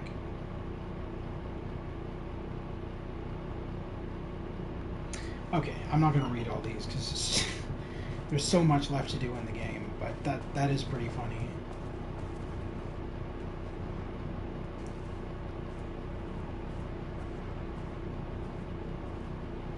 Oh, is this the painting that they chopped out of the wall? It looks about the size of it. Yeah, I think that's it. I think that's the painting. So... the painting that's talking to us is clearly not... Please, ma'am, get off the desk.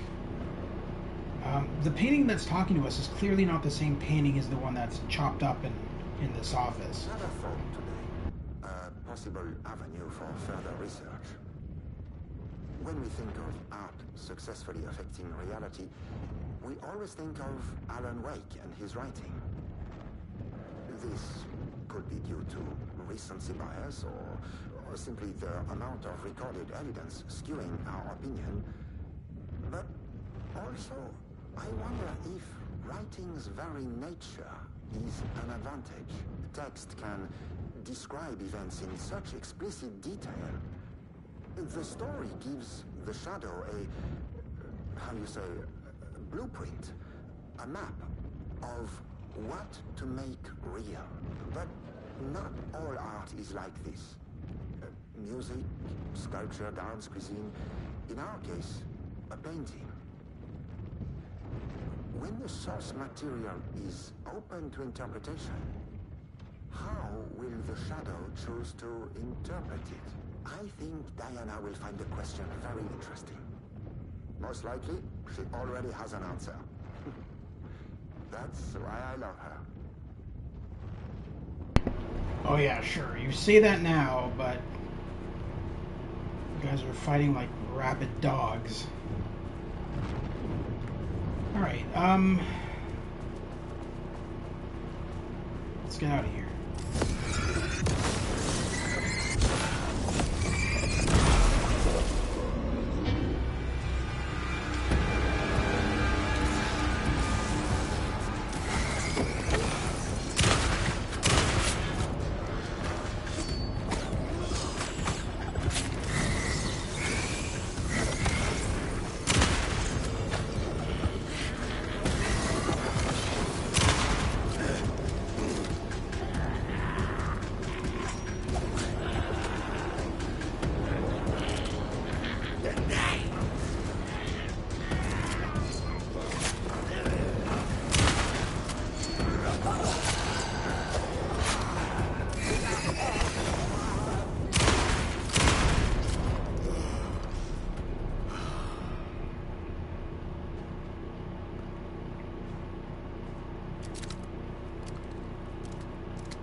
Is the dude seriously just still writing in here?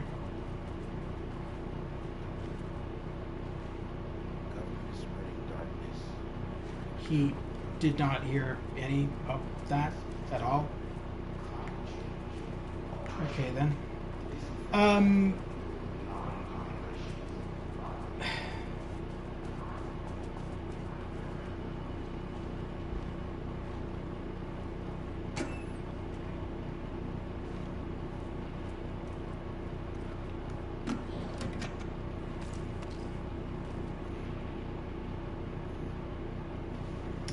Readings report threshold activity. Readings collected over the last 48 hours show a rising increase in activity stemming from the Cauldron Lake threshold, likely indicating an imminent AWE scenario. The highest recorded reading exceeded the safety limit, necessitating a general alert and requesting assistance from the assigned AWE response team. However, no alert or contact with external teams has been made per the recent amendments to this procedure. As specified, the monitoring team will take no action until sign-off from either Dr. Marmont or Dr. Marmont has been received. Considering the rate of escalation that recent data indicates, the monitoring team strongly recommends that the AWE response team be contacted immediately. Signed, Harris Cross, Lead Threshold Analyst. Okay, there's literally nothing else in here. And I think all these doors require... yeah, level 3. Of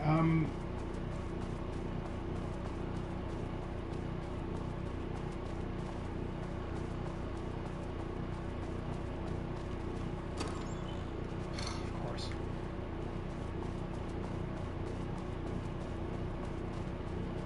There's our elevator.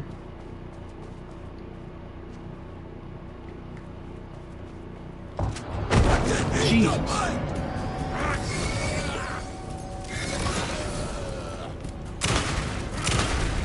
Calm down there, bro.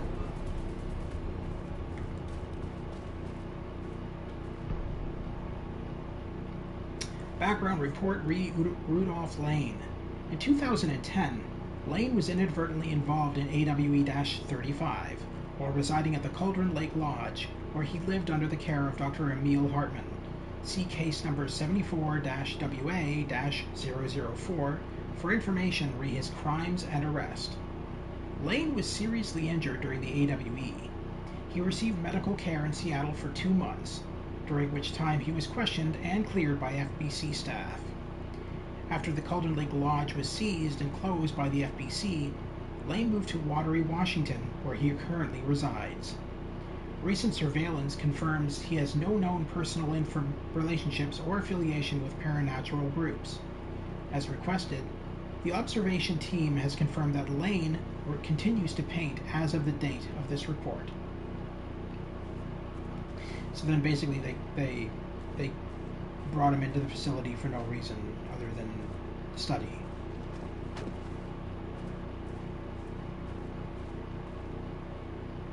So the FBC is kind of an interesting way to die. The FBC is kind of dicks. My team was on sub-level 1. I knew they were in danger. Alright, so let's go to sub-level 1 then.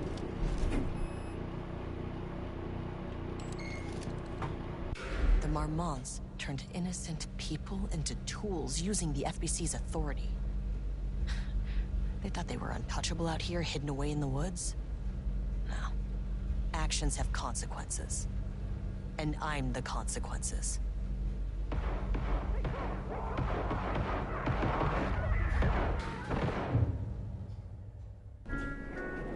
Sub-level 1.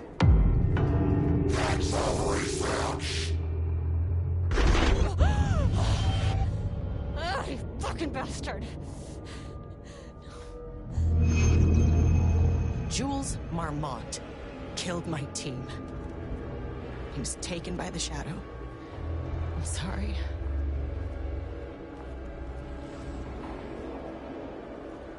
I should get that gun while I'm up here. Oh, you guys are back. You wonderful little people. Alright, let's,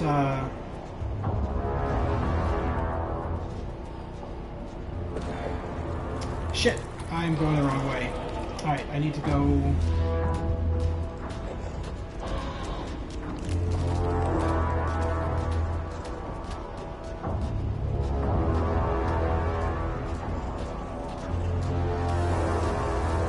Now, the interesting thing about the painting monsters is that they will never go into rooms. So, like, as soon as you enter, it's kind of like the Dark, the Taken, where if you go into light, they just kind of like avoid you. In the case of the painting monsters, they'll avoid you. The name is not very scientific. I mean, I came up with that. Shadow. Comes to my lab and treats me like some kind of assistant. Un putain d'assistant? Moi? I run the lake house. This is my facility. Mine! You cannot just walk in here for 1 week, make some speeches, and then fly back to New York. Espèce de crétin, prétentieux. The jackass thinks he's a fucking rock star. And he made fun of the name. Oh, the Shadow. The Shadow is good. It's evocative.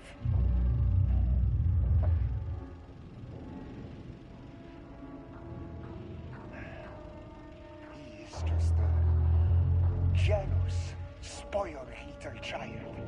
And I will make it so everybody can see this. I will make it so no one even remembers his name. Tous ces imbéciles là, hein? They all think I am a pencil pusher.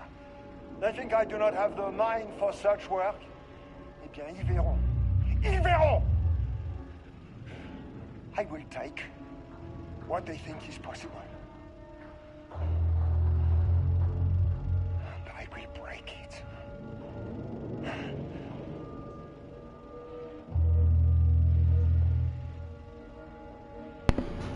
Okay then.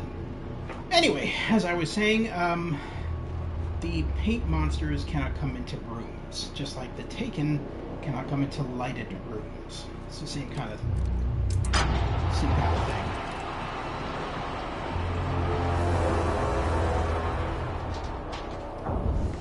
Let's just do a quick look-see, make sure there's no ammo to grab. Alright, we're good.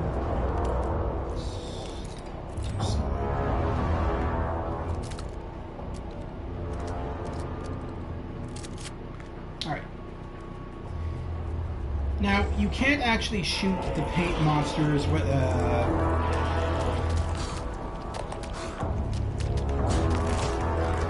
You can't actually shoot the paint monsters with any standard firearm, which is why we're going for this new firearm.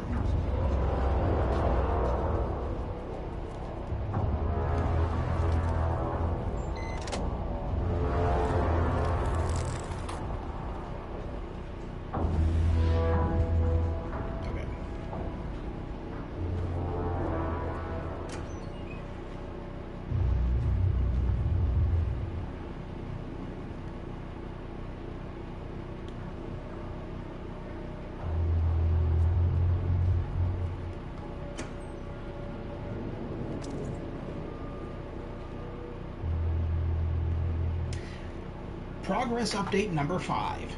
Got the firing mechanism working. It's throwing the test projectiles a good distance. Turned out pretty nicely. The fittings between the grenade launcher and custom components are a bit loose. No proper lathe here, but at least it works. Now I need some actual black rock for the test. I know there's some on sub-level 5, but the acting inventory supervisor doesn't get access to that floor. Next steps, source black rock.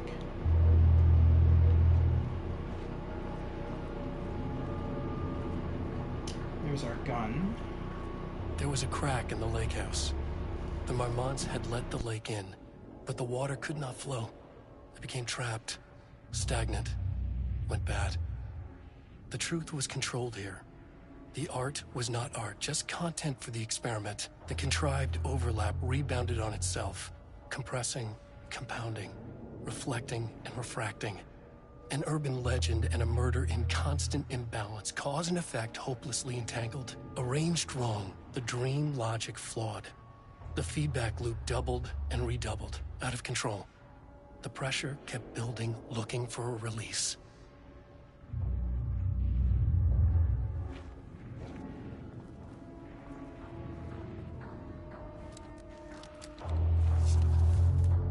Okay, this should get me down to sub-level 5. And this should get me past any other problems.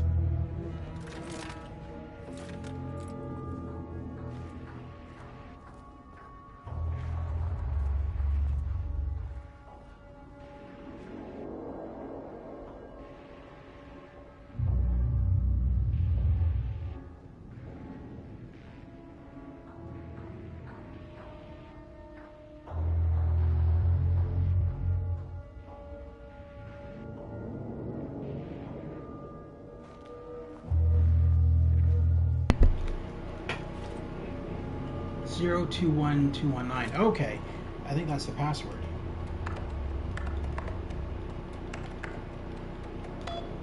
Oh, perfect. Hiding. We've already read that. We've already read that. And I've already read that. All right. Hello, Carla. I've decided to reassign you from Project Romnus to Inventory Management. Your title will be changed from Senior Researcher to Acting Inventory Supervisor, effective immediately. You may find this change sudden, but I have no doubt someone with a nut allergy like yourself will prefer to work alone in the inventory booth than out in the open where any dangerous pies may be waiting to hurt you. Perhaps some hard work will keep you from making any more unfounded HR complaints. Regards, Dr. Jules Marmont, co-head of research. Wow, what a dick. Like, seriously? Wow. Alright, let's get out of here.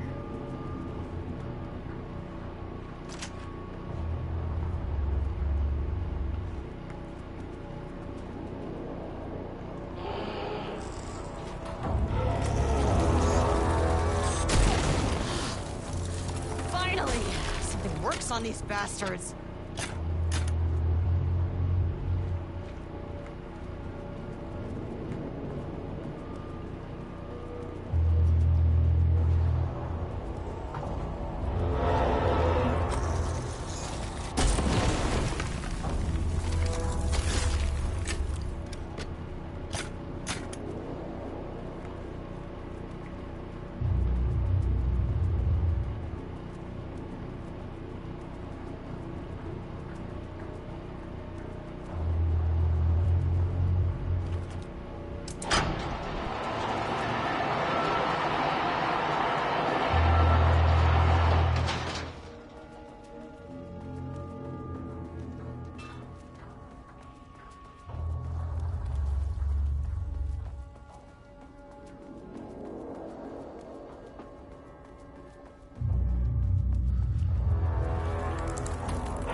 The Shadow had changed Jules Marmont into a hostile, paranatural entity.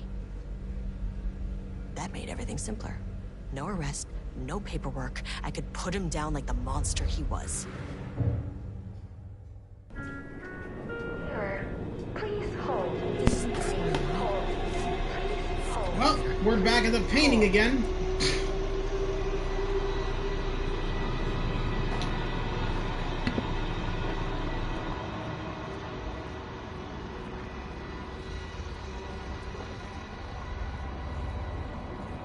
The Marmonts were holding a painter here. Rudolph Lane. Does that ring a bell? The shape of a man. I think you are, or were, Rudolph Lane. Himself! A self-portrait! Make them see! Look, I might be able to help you. But I need information, cooperation. No brush! Just himself!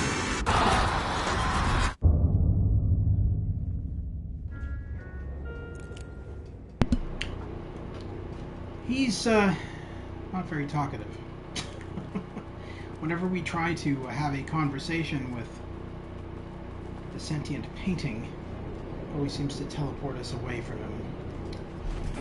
Alright, so let's go to level 4.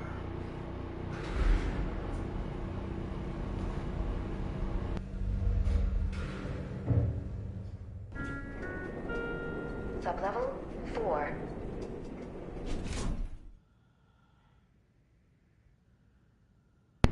Actually, I want to try something here. Can I? Oh, it's not letting me access the elevator again. Alright. Fair enough. I was going to see if I go to level 5, if it's going to lead me back to that painting. Elevator. Of course. I have to go through all this mess, and I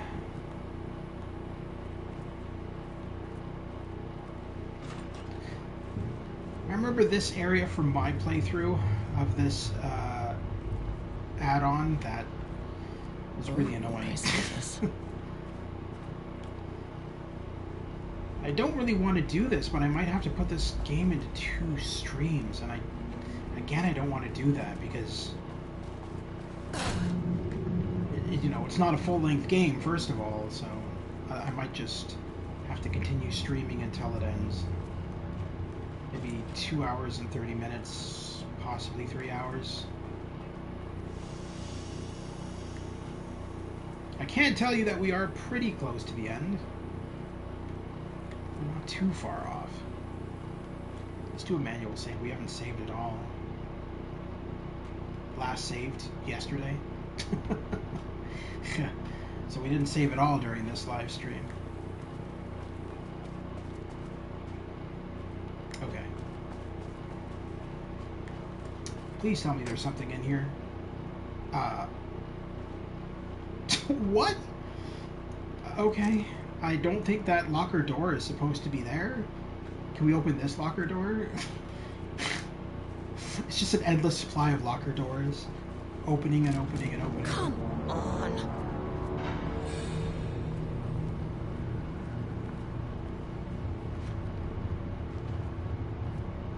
What do we have here? Absolutely nothing useful. Hey, it's Deer Fest. I think. Possibly. Some more black rock powder. Need to keep an eye out for more of these. Yeah, I have the funniest feeling that they're kind of rare. What is that? Hello? Can you maybe stop throwing things around over there? That'd be nice. Have some respect.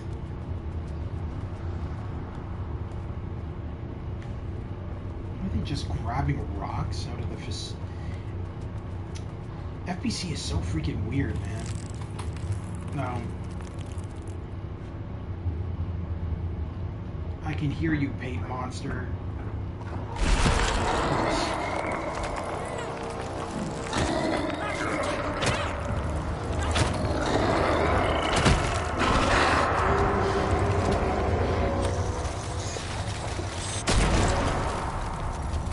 bad. Alright. Is that a Alan Wake note? No, it's not. It is just blank paper. Lots of blank paper.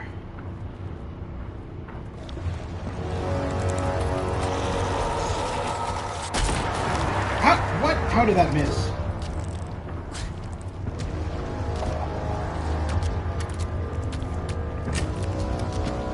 Take your time.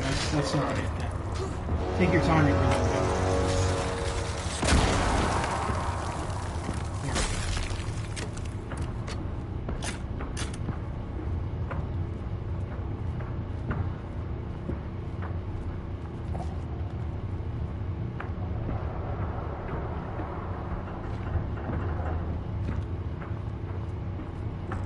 All right, just double checking.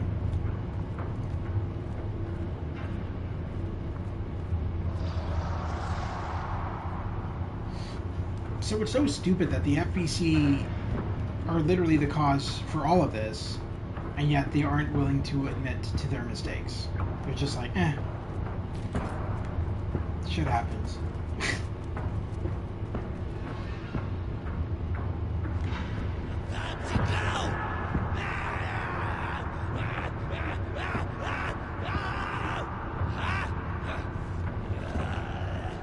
Okay. Is there anything down here before we run after Screamy Face? Well, that's certainly useful. I've got a note. Diana sat in her office. A weak desk light kept the darkness around her at bay. The silence of the archive suited her. She scowled at a series of graphs when the room turned red. Alarms blared. Breach detected. Then the walls of the archives rumbled. A tremor in the bones of the facility. One by one, the red lights went dark as a wave of nothing poured in from all sides. Diana stood, but there was nowhere to run. The sheer depth of the darkness terrified her. She realized they had done this. Her and Jules. Their ambition. Their hatred. Her desk lamp flickered.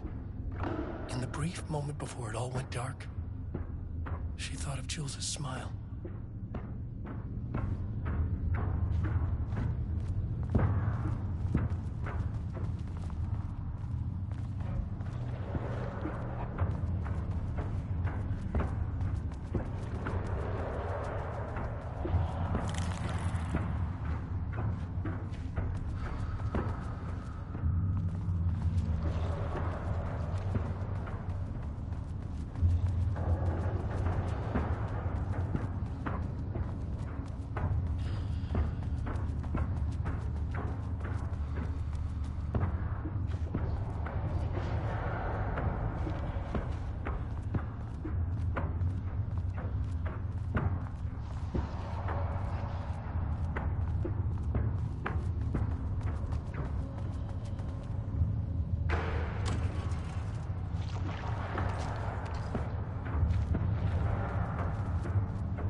The hell just happened there? That entire thing just disappears. That was weird. I don't think that was supposed to happen. That looked like a game glitch. Oh, well, either way, I made it to the facility that I'm trying to get to. So that helps. Alright, got another note. Annual report threshold study. Progress in the Lake House's directive to understand and suppress the Cauldron Lake threshold has improved this year. Research in the areas of threshold energy, detection, and measurement have made great strides. See reports WY-113 through WY-139, allowing us to work with the Investigations Department and the construction of an early warning system near the shore of Cauldron Lake. Oops. Exploring the relationship between the shadow and sources of light continues to be difficult without active threshold manifestations to test against. Additional means of containment and offensive measures against the shadow have similarly been difficult to develop without an active AWE, though theoretical research continues. Research into threshold suppression techniques is ongoing, with no clear determination regarding their viability possible at this time. The team has been testing counter-frequency projection in the vicinity of Cauldron Lake, per mandate V-29-HED, with all findings being sent to Dr. Darling as requested. In summary, 2017 has been a successful year with further promising breakthroughs predicted for 2019. Signed, Dr. Jules Marmont, co-head of research, and Dr. Diana Marmont, co-head of research. Oh. Would help if I read the other side. Research mandate. Before Dr. Darling was lost in the lockdown of the oldest house, he tasked the Lake House with discovering the nature of the shadow and its ability to convert art into reality. During our diligent research into this phenomena, it has become clear that Dr. Darling was not dreaming big enough, which leads us to the new goal of the Lake House and its talented staff, to create a stable connection between the Cauldron Lake threshold and our own dimension. Threshold traversal has only ever been possible inside the oldest house, and occasionally during altered world events, though this is often an involuntary process. The Shadow's known attraction to art provides us the perfect opportunity to create the world's first controlled bridge between dimensions that can be safely traversed in either dimension. A laboratory will be built on Sublevel 5, where experimentation related to linking with the threshold will be performed. This location will take full advantage of our proximity to Cauldron Lake. In this laboratory, we will simultaneously develop machinery that can connect with the AWE site in the lake and use art as the focal point to create the bridge. Precise methods are yet to be determined, though teams will soon be formed to explore processes involving art as a dimensional anchor, reality manipulation via art, and machine-assisted coupling. Signed, Dr. Jules Marmont, co-head of research, Dr. Diana Marmont, co-head of research. I don't know about you, but it sounds to me like you guys are maybe fucking around with things you shouldn't be. Just saying. Oh, let's check out the office.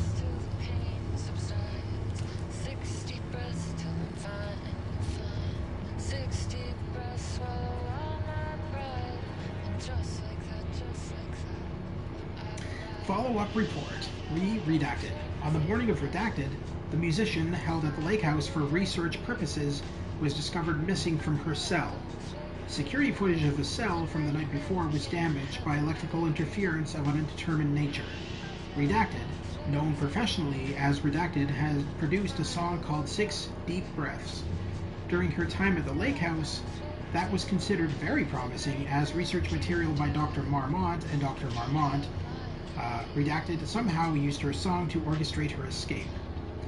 Efforts to find Redacted were brief, with any wider search considered an unacceptable risk to the Lake House's mandate of confidentiality. Action to be taken. A. An investigation is currently ongoing as to whether any staff at the Lake House were involved in the disappearance of Redacted. B. An investigation is currently ongoing as to whether the subject used the song they created as a redacted means of escape. C. All material related to and work produced by Redacted will be stored in the archive for future reference. Interesting.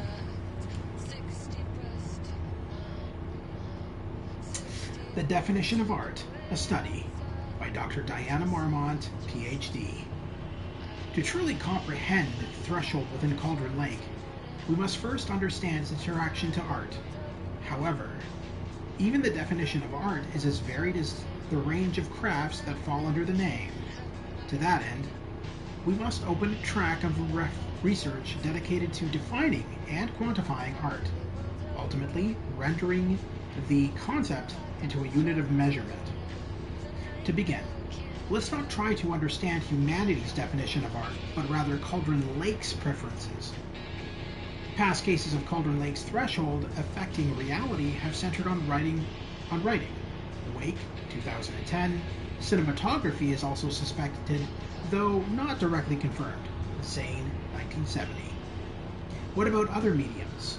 We will need to test the viability of painting, poetry, music, photography, sculpting, dance, and so on. Not to mention the myriad of genres or methods within each medium. And what about crafts outside of the most common artistic expressions? Does any act of creation on a high level of expertise merit the title of art? Baking, woodworking, etc. What about non-physical mediums? Why is music an art and philosophy is not? Does something become art due to its medium, its quality, or perhaps simply through the intent of expression? Or an equation made up of all three? What will be the order of importance? What thresholds must each factor reach for the equation to succeed? Clearly, there is much to determine. We must begin with developing a methodology using a vast range of arts and general creative endeavors, both physical and mental. Then, find a way to test their potential connection to Cauldron Lake's threshold. Cauldron Lake is an enigma with many layers to pull away if we are to understand it and ultimately bring it under control. The work will take years.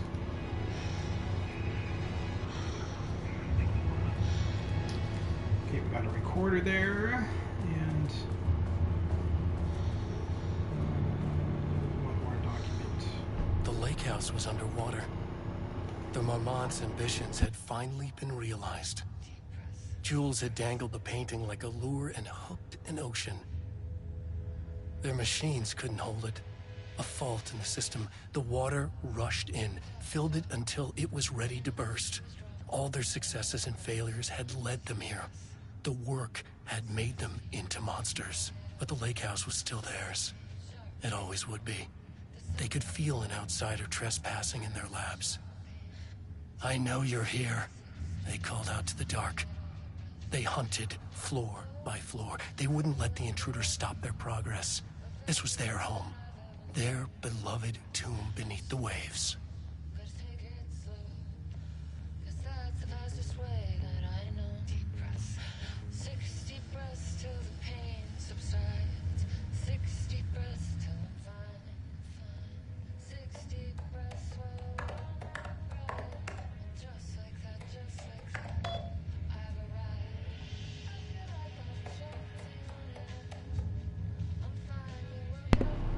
Letter from Darling archived. Diana, I just received a letter from Darling about a request you made to bring in live subjects. What were you thinking? Do you know how that looks? Jules. What did he say? Was it approved? No, he refused. UDO protocol does not allow this sort of thing. And he says he will be making a trip to the lake house to check in on us soon, like we are children. This is very bad for our reputation, Diana. Please, if you have an idea like this, come to me first. Jules. Abandoned project archived. Diana, Considering the details on the new page we have found, I believe we need to abandon the research into Alan Wake's writing. We must not endanger our staff. Regards, Dr. Jules Marmont, co-head of research. Don't pretend like you were worried about them, Jules. You're just looking out for your own ass. The fact that the pages are detailing future events means they are the correct method. We have to learn how to harness their power and dictate events to meet our goals, not Wake's, whatever those may be.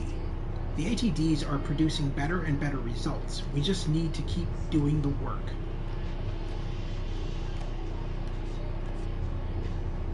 No, Diana. I'm looking at the page right now. Constant imbalance, out of control, a crack in the lake house. If we continue with this research, we will lose our facility. Perhaps more than that. What is the point in succeeding if we are dead? I am a head of research here, and I forbid you from proceeding.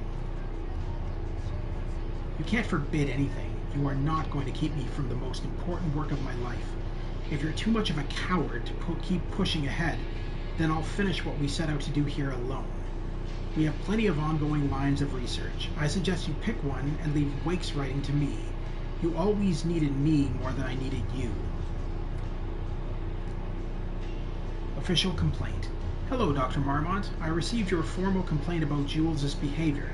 You claim he is maliciously keeping research material away from your team, but he says they have simply been misplaced. I understand you are frustrated, but I recommend giving his team a week or so to find the pages and return them to your team. If this issue persists at that point, then let's discuss your desire to escalate the issue. What's going on here? To escalate the issue. Does that sound agreeable? Sincerely, Harry Kingston, Facility Administrator. Alright. And we got that recording. September 13th, 2023. Notes regarding the concept of the tortured artist. A romanticized image of the sensitive artistic temperament, yes. But there may be truth in the cliche. It's no secret Rudolph Lane has been unhappy here for years. But, the aggregate data shows his art's viability score trending upward over time. If Jules hadn't neglected to hold regular psychological exams, then we could have quantified the subject's emotional state, creating a sort of distress rating to compare against the art's score. I'll make this a sub-goal of my study of Edward Booker. Once we set the variables and establish a control reading of his art and mental state, then we can begin inducing negative emotion. Deep breaths. Limited food and water, perhaps. An increasingly tight eating space. Mrs. Upshur has lost his subject, though. And another shoe straw. Need to be careful not to leave any sharp objects in Booker's cell. Oh wow, so she was deliberately trying to starve him and put him in a confined space. That's crazy. I think she is going insane. There's something clearly wrong with her. That's for damn sure.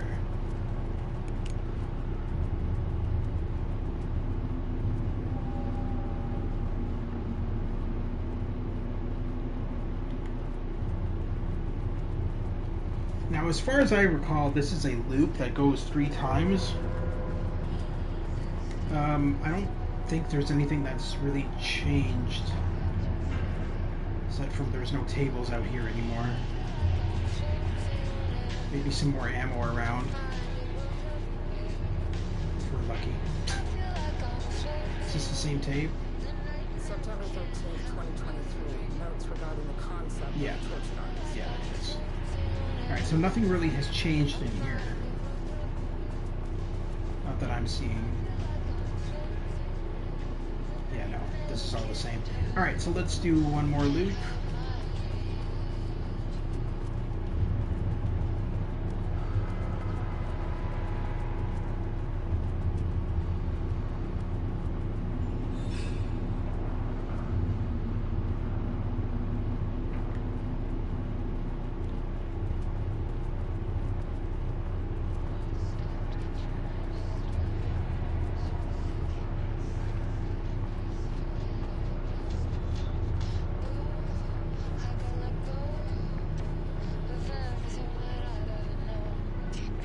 definitely.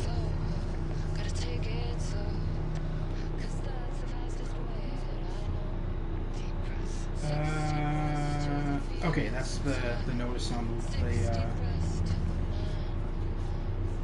musician. The lake house was underwater.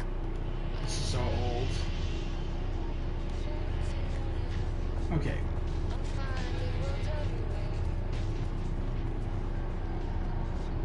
I feel like we just did 3 loops.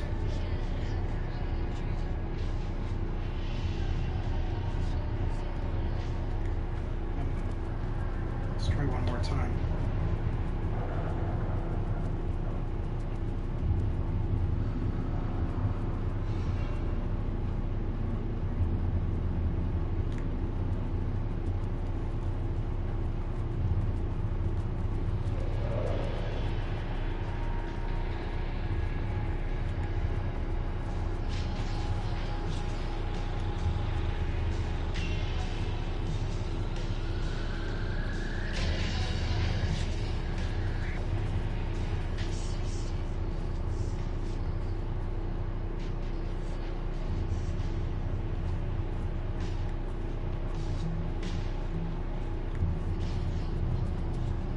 Oh, here we go.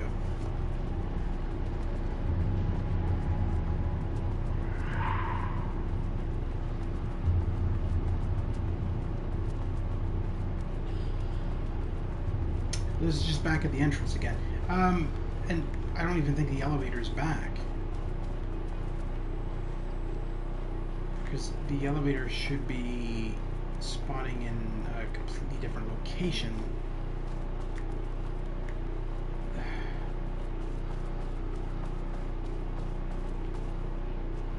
Yeah. Alright, so what am I doing wrong here?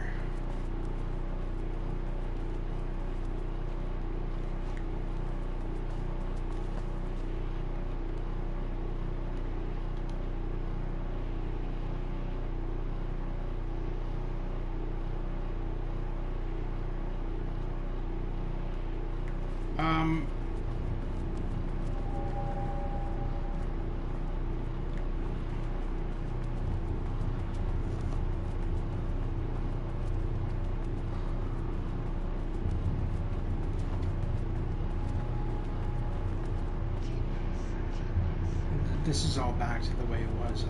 Okay.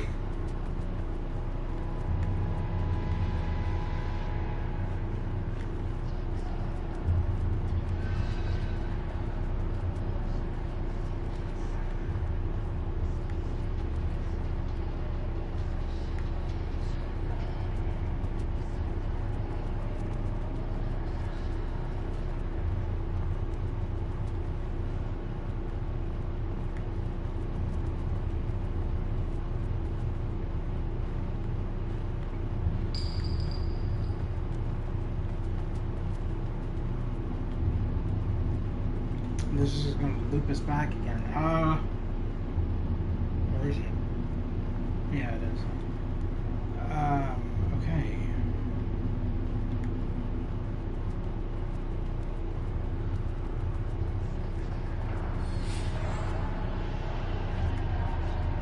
If we try going down one of these hallways, so that's going to loop us again too. So it seems like I don't remember how I managed to do this last time.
can't go any further down there because that's just going to loop me around. So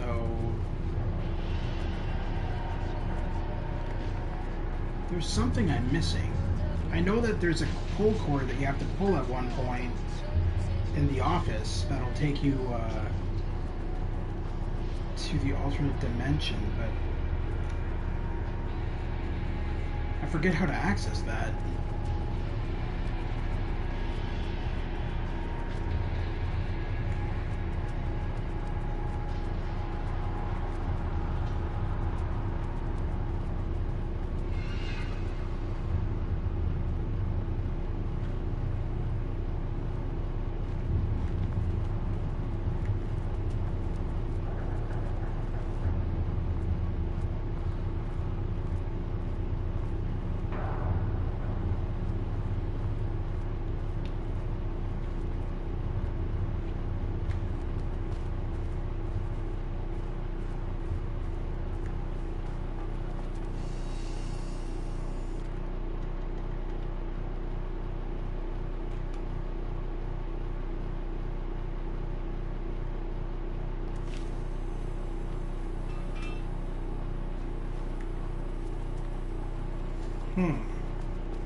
Where'd the elevator go?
There's really nowhere else left to go aside from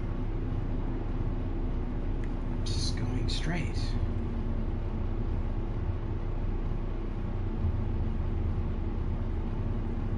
Even though that just loops us back.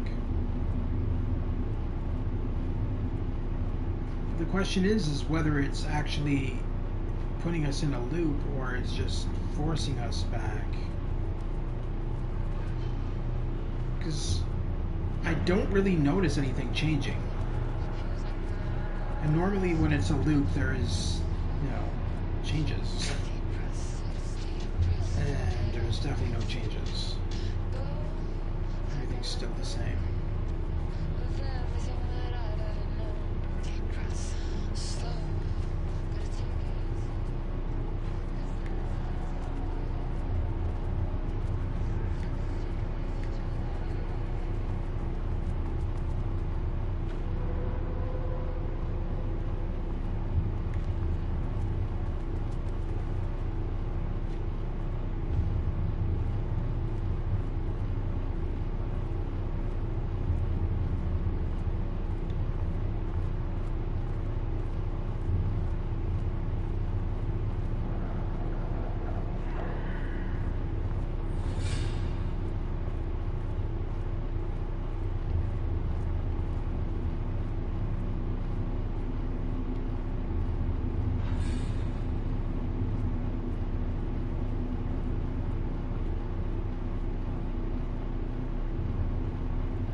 Yeah, I don't think I'm doing this right, but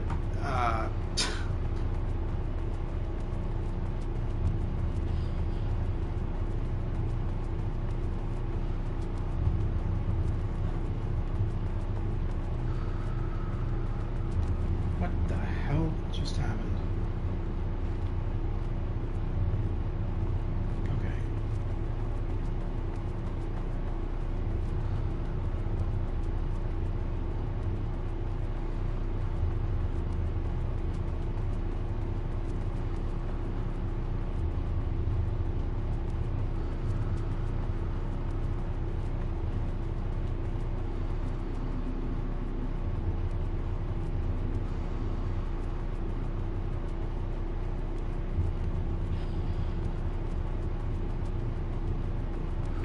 Yeah, I don't think what I'm doing right now is having any kind of an effect on anything.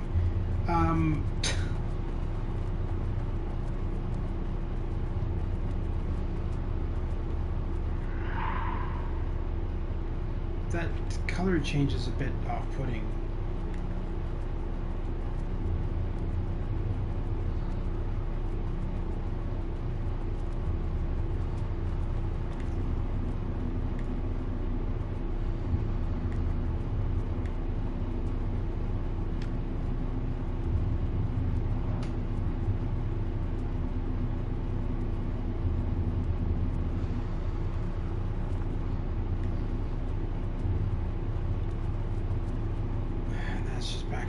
Again. Okay, so clearly that's not the thing we need to do. I don't know. Now I'm royally stuck.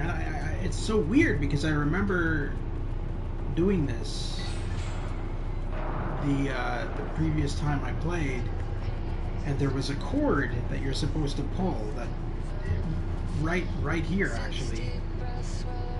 That leads you to another dimension, but nothing's appearing for me.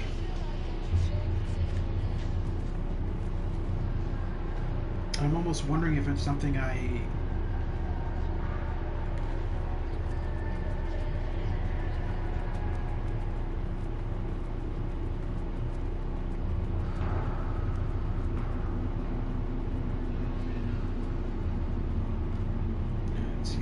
that also, even if you take those hallways, that also loops you.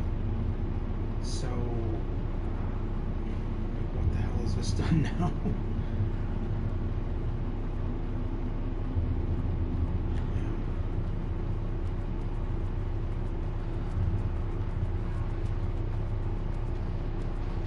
Let's just loop me again.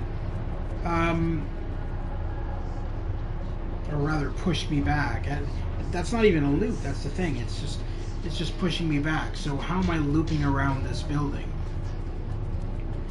Because when she first walked down to this building, she said that it's a loop. Another one of those three-layered loops, kind of like the one that we saw earlier, that we did earlier. But this isn't looping. This is just telling me to go one direction, and then if we go the opposite direction, it's just forcing us back.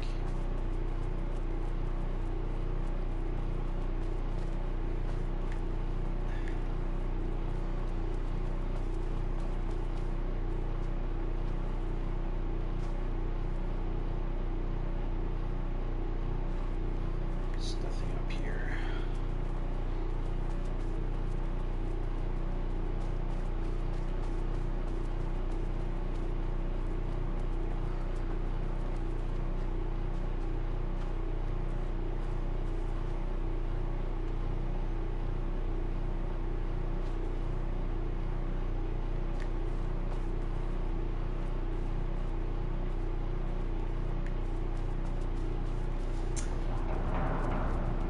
I think I'm gonna probably we're at 2 hours and 46 minutes. I think we're gonna end this stream for tonight, because there's no point in me keeping this going if I don't know what the hell I'm doing. Yeah.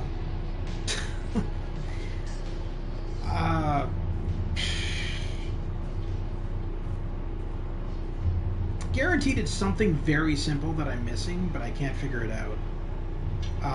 So we've already saved our progress at least. So I think we're gonna just end this stream here for tonight. I do know what I need to do. I just don't know how to do it because I'm kind of like stuck. So thank you to Lewis and everybody else watching after the fact or watching. It's greatly appreciated. If you guys like what you see, consider liking and subscribing. I cover PlayStation 4, PlayStation 5, PC, and VR games. If any of that interests you, consider liking and subscribing. Over on my YouTube channel, you'll find playlists for all of the missed streams. So as an example, if you missed my previous live stream, which we did a couple of days ago, just go into my playlist section, you'll find it in there.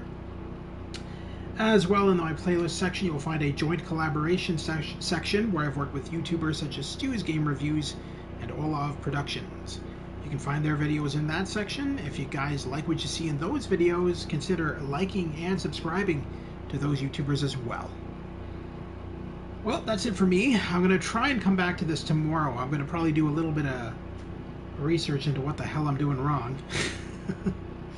And I will come back tomorrow, probably with this at the same time, 6 p.m. Eastern Standard Time. And we'll try to finish off the Lake House DLC then. So until then, guys, have a wonderful night. And I'll see you soon at the Gamer's Grotto. Take care once again. Have a wonderful night. And we'll see you tomorrow for more of the Lake House. You know, provided that I know what I'm screwing up on. And if not, I'll stream another horror game. Alright, take care, guys. Have a good one.